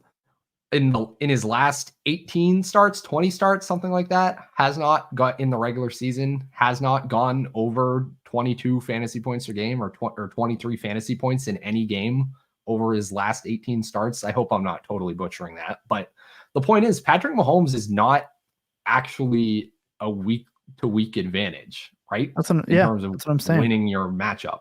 In terms, certainly not in terms of shipping a milli in DFS or whatever, but yeah, in terms of winning your matchup, is he that different than having Sam Darnold plugged in at your super flex right now? No, he's not. All the stuff that Scott Barrett has been tweeting about like him versus Brock Purdy and Mahomes is actually the check down king.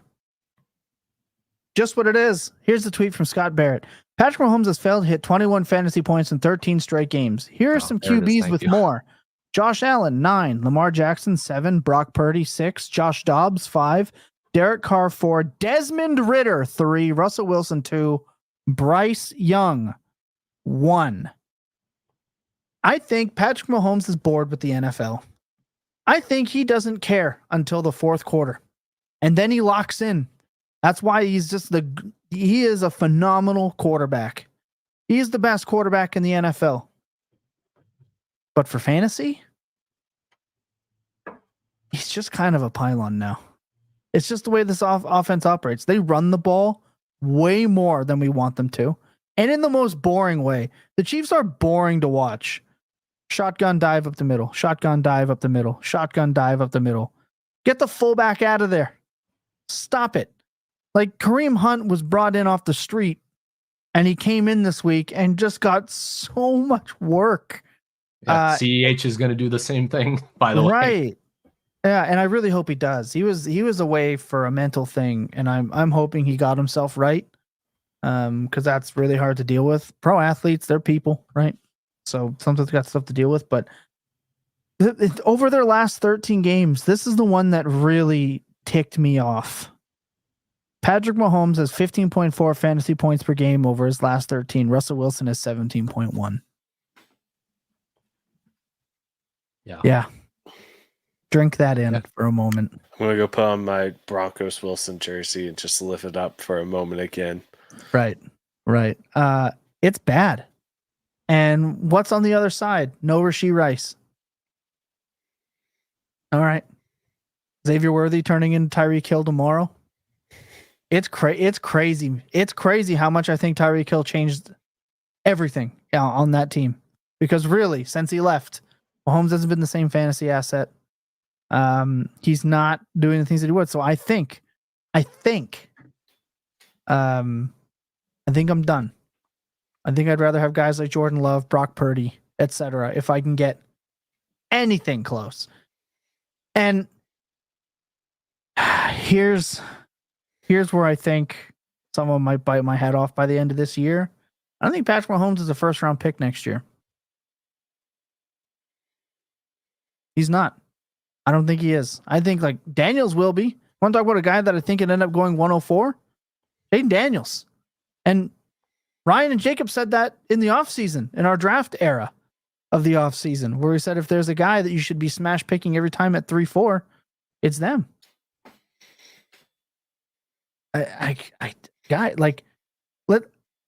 Marvin Harrison's going in the first round. Malik Neighbors going in the first round. Chase will stay in the first round. Lamb, first round. Amon-Ra, first round. Jefferson, first round. Lamar, Allen, Hurts, maybe. Hurts has been really bad too. But he runs. It's just like, where does Mahomes fit in Dynasty anymore? I don't know. I think I'm done. Go ask a rebuilder if they want Patrick Mahomes. That's what I was just gonna say. Yeah, I think if I'm trying to get points off my roster, we'll say, then maybe I'm going and acquiring Patrick Mahomes. Yeah. I don't know, because that's obviously the upside to Patrick Mahomes and what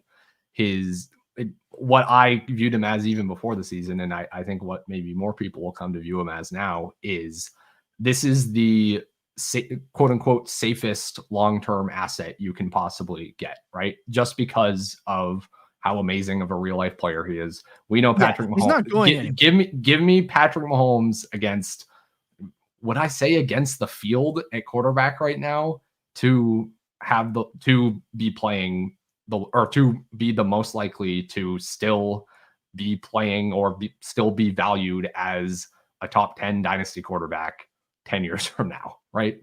Is that like there might be an obvious one I'm forgetting. Maybe Jacob would have an issue over that with CJ Stroud or something. But yeah, Pat Mahomes long term, sure, great. That's a safe store of value. He's like gold, right? Here, I'm mixing financial metaphors now, but yeah, he's gonna hold his value. Patrick Mahomes is never going to zero in any time horizon that actually makes sense to think about in Dynasty, right? So yeah, I think he unironically is I think this team is 2 or 3 years away type of buy. Now, does his price likely reflect that in most leagues where it makes sense to actually do that? No, probably not. But that's like the ideal situation in terms of what do you mean? His price actually reflects that for selling or buying? For buying. I don't think if you're a rebuilder, I don't think you're buying Mahomes right now for anything that makes sense. But why not? You're telling me there aren't rebuilders out there with some like mid-tier quarterback with like a receiver option they can toss on top? I think there is. Hell, I just watched Devontae Adams get traded for Christian McCaffery. I'm pretty sure. Yeah, am I going and offering like Darnold Adams and like a first or something for? Yeah, I don't know. But I mean, like, think about it. Some of these guys have multiple firsts. These rebuilders. You tell me you can't offer one of your later ones and a little something to go and get, and then that other player that has Mahomes who might be rocking other quarterbacks at this point is out there outscoring them. Maybe doesn't want more ammo. Like I think we just run into the endowment stuff here, and sure, I just think there's very few managers that are going to actually pull the trigger on moving off of Patrick Mahomes for Sam Darnold in a first. What about Baker Mayfield at first? See, I'm into it. Oh gosh, I'm into it. I don't think people do it. That's my issue. I think, and I don't think I don't have much Mahomes, so I guess I have trouble putting myself in those shoes. But are you saying that somebody wouldn't pay that to get him? I agree. No, I'd love to. Or no, I okay. On a rebuild, I'd love to go pay Darnold in a first for Mahomes. I think that is a totally sensible thing to do on a rebuild. I don't think the guy with Mahomes is doing that though. But what about Baker in a 1? You think the guy with Mahomes is moving Mahomes for Baker in a 1? I think I'd do it. That 1 gives you way more ammo to go and move. To get I'm another gonna piece go to send some and win. offers after the show, is what it sounds like. For Mahomes. Yeah. Yeah, I do think that we in the need to league you're get in. we need to get some input from the chat, from our Discord, on how feasible that actually Right. is. And like I said, I might be talking out of my ass in a total heap of I'm lost in the sauce hot take, but 2 years now of Baker Mayfield outproducing Patrick Mahomes in Tampa. Patrick Mahomes is a legit detriment to your team in a 4-point passing touchdown. He is a legit detriment. Like, he is put in Geno. I'm benching Patrick Mahomes this week to play Geno Smith. If that isn't just a clear indicator of actual production, I don't know. You're just holding on to a name brand now, I think. Yeah, that's what it feels like. I think most people do that, though, is the take that I'm giving. I think most people are going to. I think that if there's a name brand anyone's holding on to, it's Patrick Mahomes, right? So yeah, Thomas, maybe after the show turns off, maybe you and I go work out a deal. Do you have Mahomes in I want to know. I want to know. We go do that, and I'm sure that's something the two of us could do. But I think if we're giving advice to the average fantasy manager, I don't think Patrick Mahomes is someone you can go out and get at a price that makes sense. I'm telling you, kind of what we were talking about earlier. If you got a team that's 6-1, I think that's like a perfect example of endowment effect preventing efficient deals. If you've got a team that's 6-1, you play with the median, or you don't play in the median, they're 3-1. They're like third in points for, and they're like, if I just had a quarterback that didn't score 13 points a game in this 4-point passing, if I just that is it. And I traded all my picks away already to acquire that. I don't have any more buying power. I don't have any more ammo. Go get more ammo and go outscore Patrick Mahomes. Like, if you told me Baker Mayfield outscored Mahomes this year, I'd be like, of course he did. Hell, fuck yeah, he did. Easily. And then you go and get more ammo, you get more picks, you get more liquidity to go at. Then you take that liquidity, you attach that to a player to upgrade that player to another one, and now you're sitting at that next tier, and Patrick Mahomes can cost you the bye week. Isn't that insane? That's insane. That's actually crazy. He can cost you the bye week. So I get that TD says Mahomes clears. I get the idea, just a little too far. I think it is for now.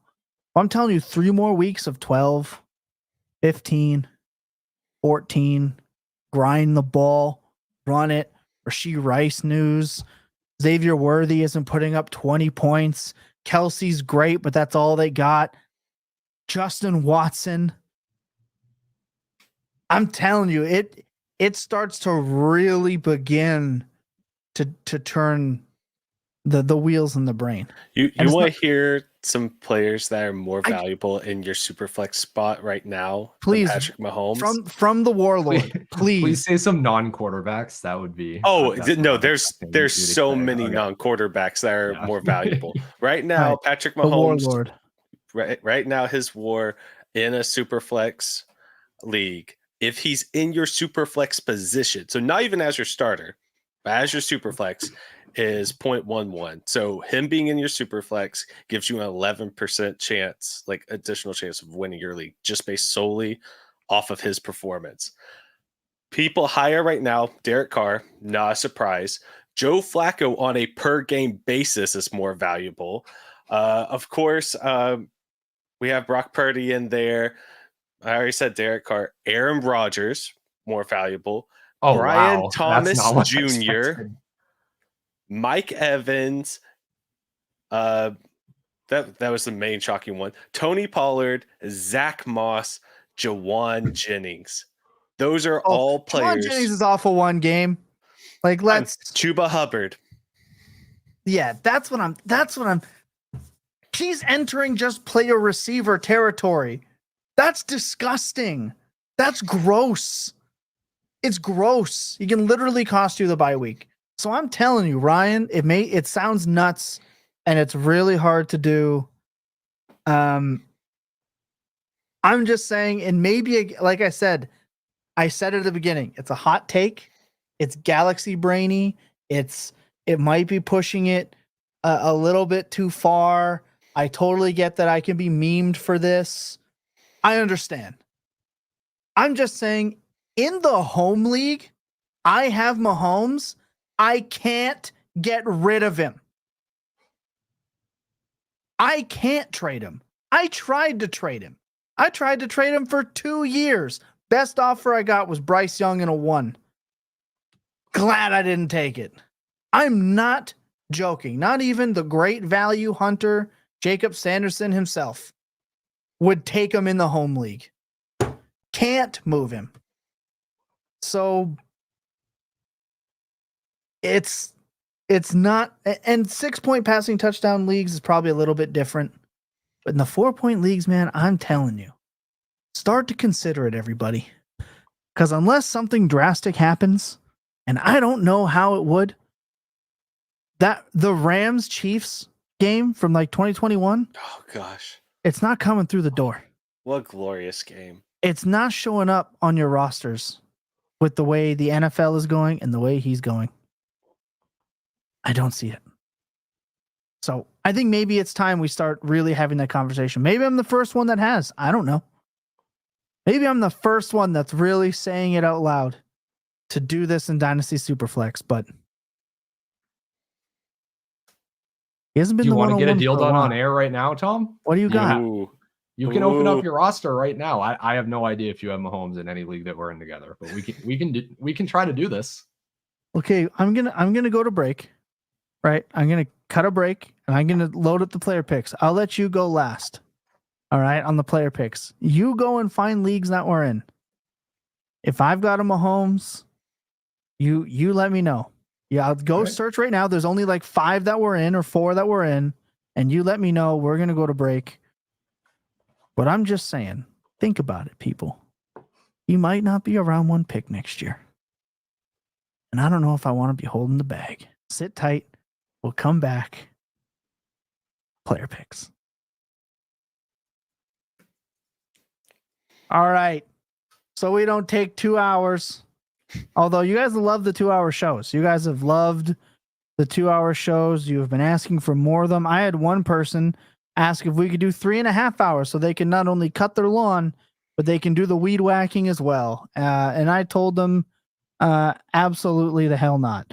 But if you're new to this show and you're listening for the first time, this is a Dynasty show, but we like to have bragging rights. And we play for bragging rights in terms of we pick a player, a quarterback outside of the top 15, a running back outside of the top 15, a wide receiver outside of the top 30, and a tight end outside of the top 12 because we hate ourselves. Jacob, Ryan, Lucas, and I each play. We pick different players, and every week we take the total of them, tally them up, and at the end of the year, the winner picks the drinks of choice on the live draft show. Pretty cool, right? I don't And let me want tell to you, do pickle juice and maple syrup again. the pickleback shots were really disgusting. Ryan lucked out joining this show a year after that because that was gross. But when I tell you to be ready, Ryan, because it's going to be even worse next year if he keeps this dominating pace, we're screwed. You guys are doomering so much. Come on, just make some good player picks, and Jacob won't. How win. about It's that you, easy. Mr. Coming I'm in from last place, Let's bite that down. Last the place. Let's person talk about who it. gave Jacob literally the win that last easy. year You now gave- mocking that's us right. from last You're place. responsible. You're solely responsible for me taking that pickleback shot. I was in the lead. But speaking of, Jacob's not here. We'll start with his. But in first right now at 294.16 points is Jacob. I am in second at 191.92. I was starting to make a comeback. Now I'm 100 points behind. Lucas is 177.66 and Ryan at 161.84. Because Ryan is looking for a feasible trade for Patrick Mahomes in the leagues that we are in, I will start with Jacobs. He is taking Trevor Lawrence now that he's actually bad enough and ranked bad enough to be in his outside of his top 15 position. He's also going Devin Singletary against Seattle. That's a good picks. He picked Dontavian Wicks against the Rams, and he has left a note that says, quote, "Suck it, Ryan." He's also taken Colby Parkinson. So it is Lawrence, Singletary, Wicks, and Colby Parkinson, and I'll go to Lucas next. So right now, Jacob did get in before all of us to do some picks. So for once. Yeah, for once. So maybe since he's not doing it last or second to last, we stand a chance this week because we're taking away all of the obvious ones that he wouldn't want to do anyway. But regardless, at quarterback, going with Caleb Williams against a good matchup in Carolina. So hopefully can actually have a quarterback that does something. Ramondre Stevenson against Miami. Tennessee just ran all over them, though. So, I mean, a lot of it was also in garbage time, and Tennessee was on their second string quarterback. But I'm going to take it. I gotta change some things up. I'm going a little bit riskier. And then Cortland Sutton against Las Vegas has had 2 good weeks in a row. One of those was buoyed by a touchdown. But I'll take that. And then Cade Otton, who has sneakily had, I think, 13 receptions over the past 2 weeks. So we'll see against Atlanta. That's a tough defensive draw, but I do like his last 2-week production. Okay, I can vibe with that. I'm up next.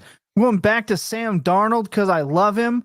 I am risking a potential 0 because we got to swing. I'll take Joe Mixon. I think he plays this week. He's day to day. Please, Joe, if you're listening, this worked last time with Shaheed, so I'll do it again. Joe, if you could, I need you to suit up, buddy. Really bad. I need a big week. So if you could just make the Thursday practice and like the Friday walkthrough so I'm not crying Saturday afternoon knowing that Jacob's gotten a further lead, I'd appreciate it. Thank you. Going to wide receiver, I'm taking Wan'Dale Wario Robinson. I will take his 10 catches for 50 yards at this point because I need 15 points. And I should have went with them last week, but Jacob and I are... So I took Conklin last week because Jacob and I had an argument about who to start in the Scott Barrett, Danny Kelly Invitational at tight end. I wanted Conklin. He wanted Freiermuth, and I thought I would make a declarative statement by picking Tyler Conklin for our show. I was wrong, and he was right, and that makes me sad. And I texted him to tell him as such. Not making that mistake again.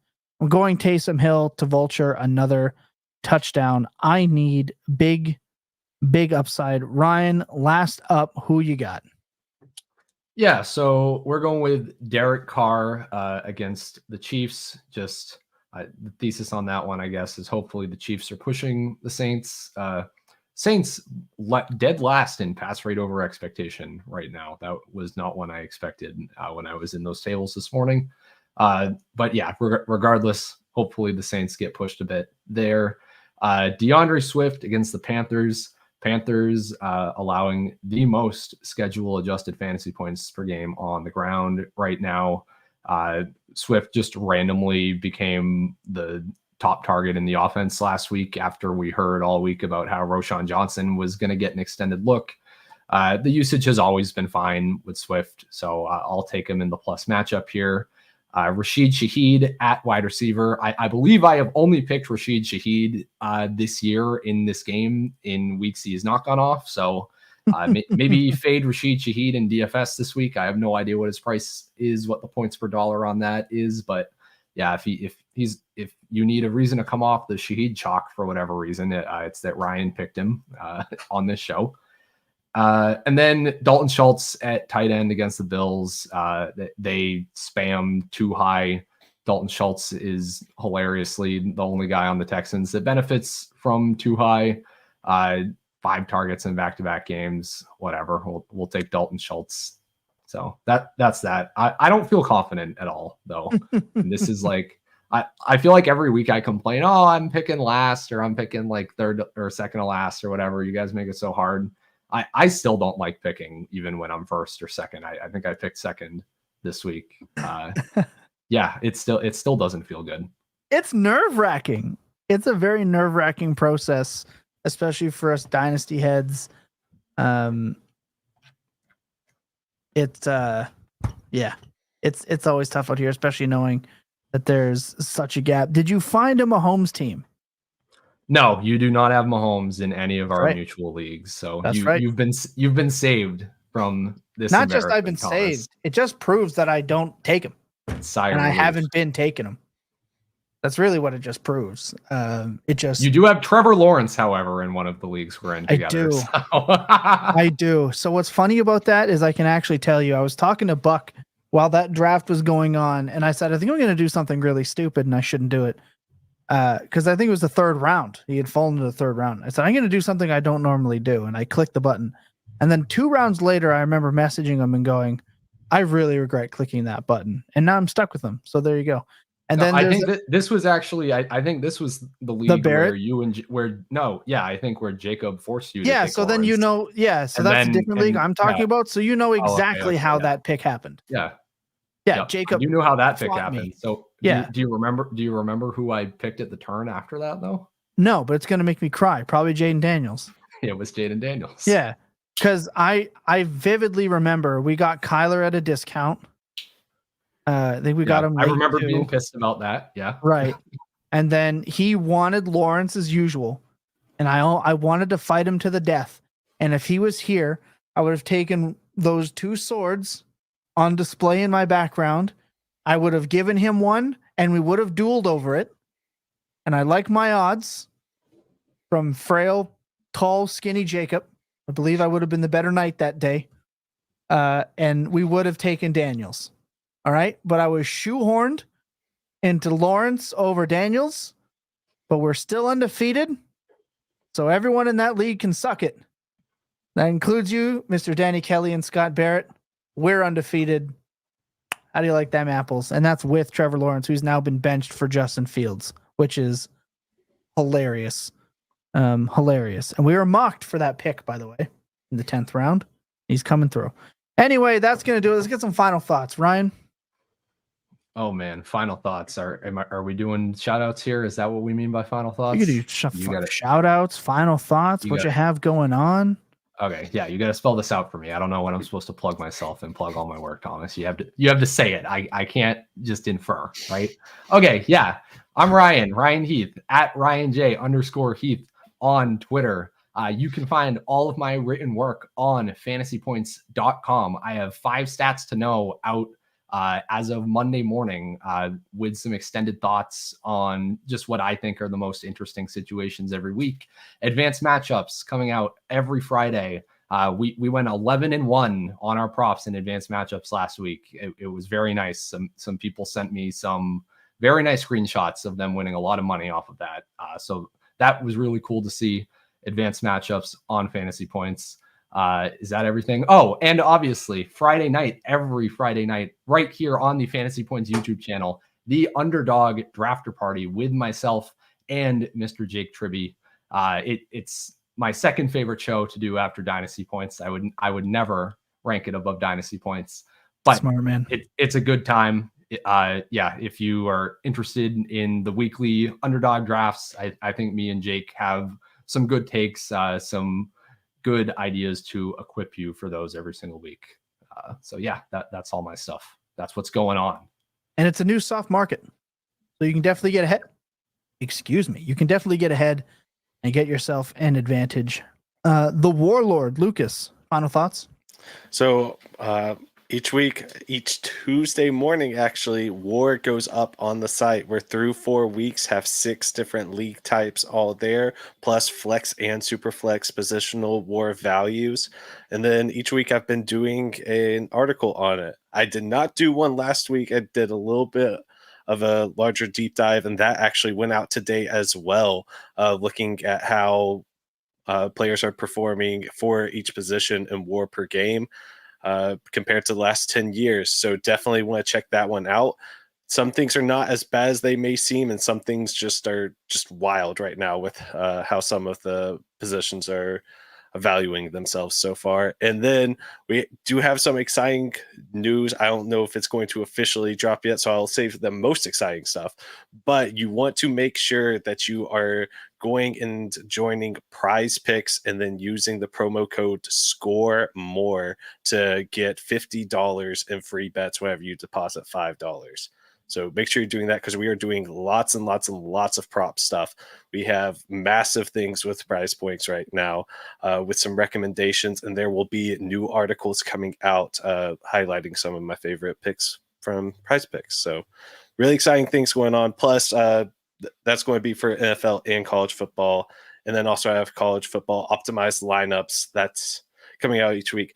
I don't know how I got this busy, but I've become very busy, and I'm just going to live with it for a little while. But there's lots of fun things. I think last week I put out 6 or 7 optimized lineups, so one for each slate, plus I think one extra, because I don't know why. I just felt like it, apparently. But yeah, make sure you're joining the Discord. Make sure you're going to Prize Picks using our promo code to get $50 free, 50 free bets. That's just more free ways to get free money. Yeah, absolutely. If you're not in the if you're not in the Discord, you need to be. Prize Picks channel that Lucas needs to be more active in now that it's been created, as I just went and checked in on it.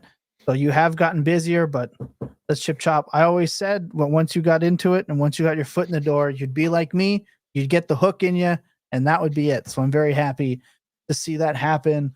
Live on air, I'm happy to follow through on my word, as I just accepted a trade sending away Patrick Mahomes for Anthony Richardson and Jalen Waddle. So there you go. Man of my word, it's done. It'll be posted in the Fantasy Points Discord. 4-point passing touchdown league. Just accepted that bad boy. Man of my word. Only problem is I don't think I have a starting quarterback for this week now, but we're going to figure that out later. Tomatoes. There you go. Man of my word. I did it. I said I was going to do it, and I did it. My final thoughts are this. If you want to get more trades done, I've always said it multiple times. If you're still listening to this and you're like, damn, how can I get more deals done? It's you. You're the problem. If everyone else in your league can get trades done and you can't, and you're telling everyone else that their evaluations suck, look in the mirror. Because if everyone else is getting it done and you're not, your ass is getting left behind. It's your fault. It's internal. It's a you problem. Trade that extra third to get a deal done. Overpay. Fake, not overpay, but fake overpay when cowing, you really like him on your taxi squad. That's what he wants. If it means you're getting a wide receiver 2 to help your roster, send him. Get the deals done. When you look internally, you'll find that more often than not, if everyone else in your league is getting deals done and you're not, the problem is you. Just a cold fact of life. We have to take it as we get it. Other than that, look, you can find us Dynasty Points every week. The Market Report podcast is coming back to the Dynasty Points feed starting in the next week or two with myself and Andy Buckler, who's in the Discord with us every single week. The Dynasty Discord is the home of new, fresh content every single week, giving you trade concepts, ideas, and data all the time. And it's free right now. Like I said, may not be next year, so dial it in now if you want access to everything we got. Other than that, we love and appreciate every single one of you guys for making us the most downloaded year-round podcast on the Fantasy Points Network every single week since the season kicked off. Much love to all you guys. Wouldn't be here without you. Remember that clear eyes for hearts can never lose your best days? Goddamn, they're always spent tilting. Nailed it in one take. Good night, everybody. What? Why are you shaking your head? You're welcome.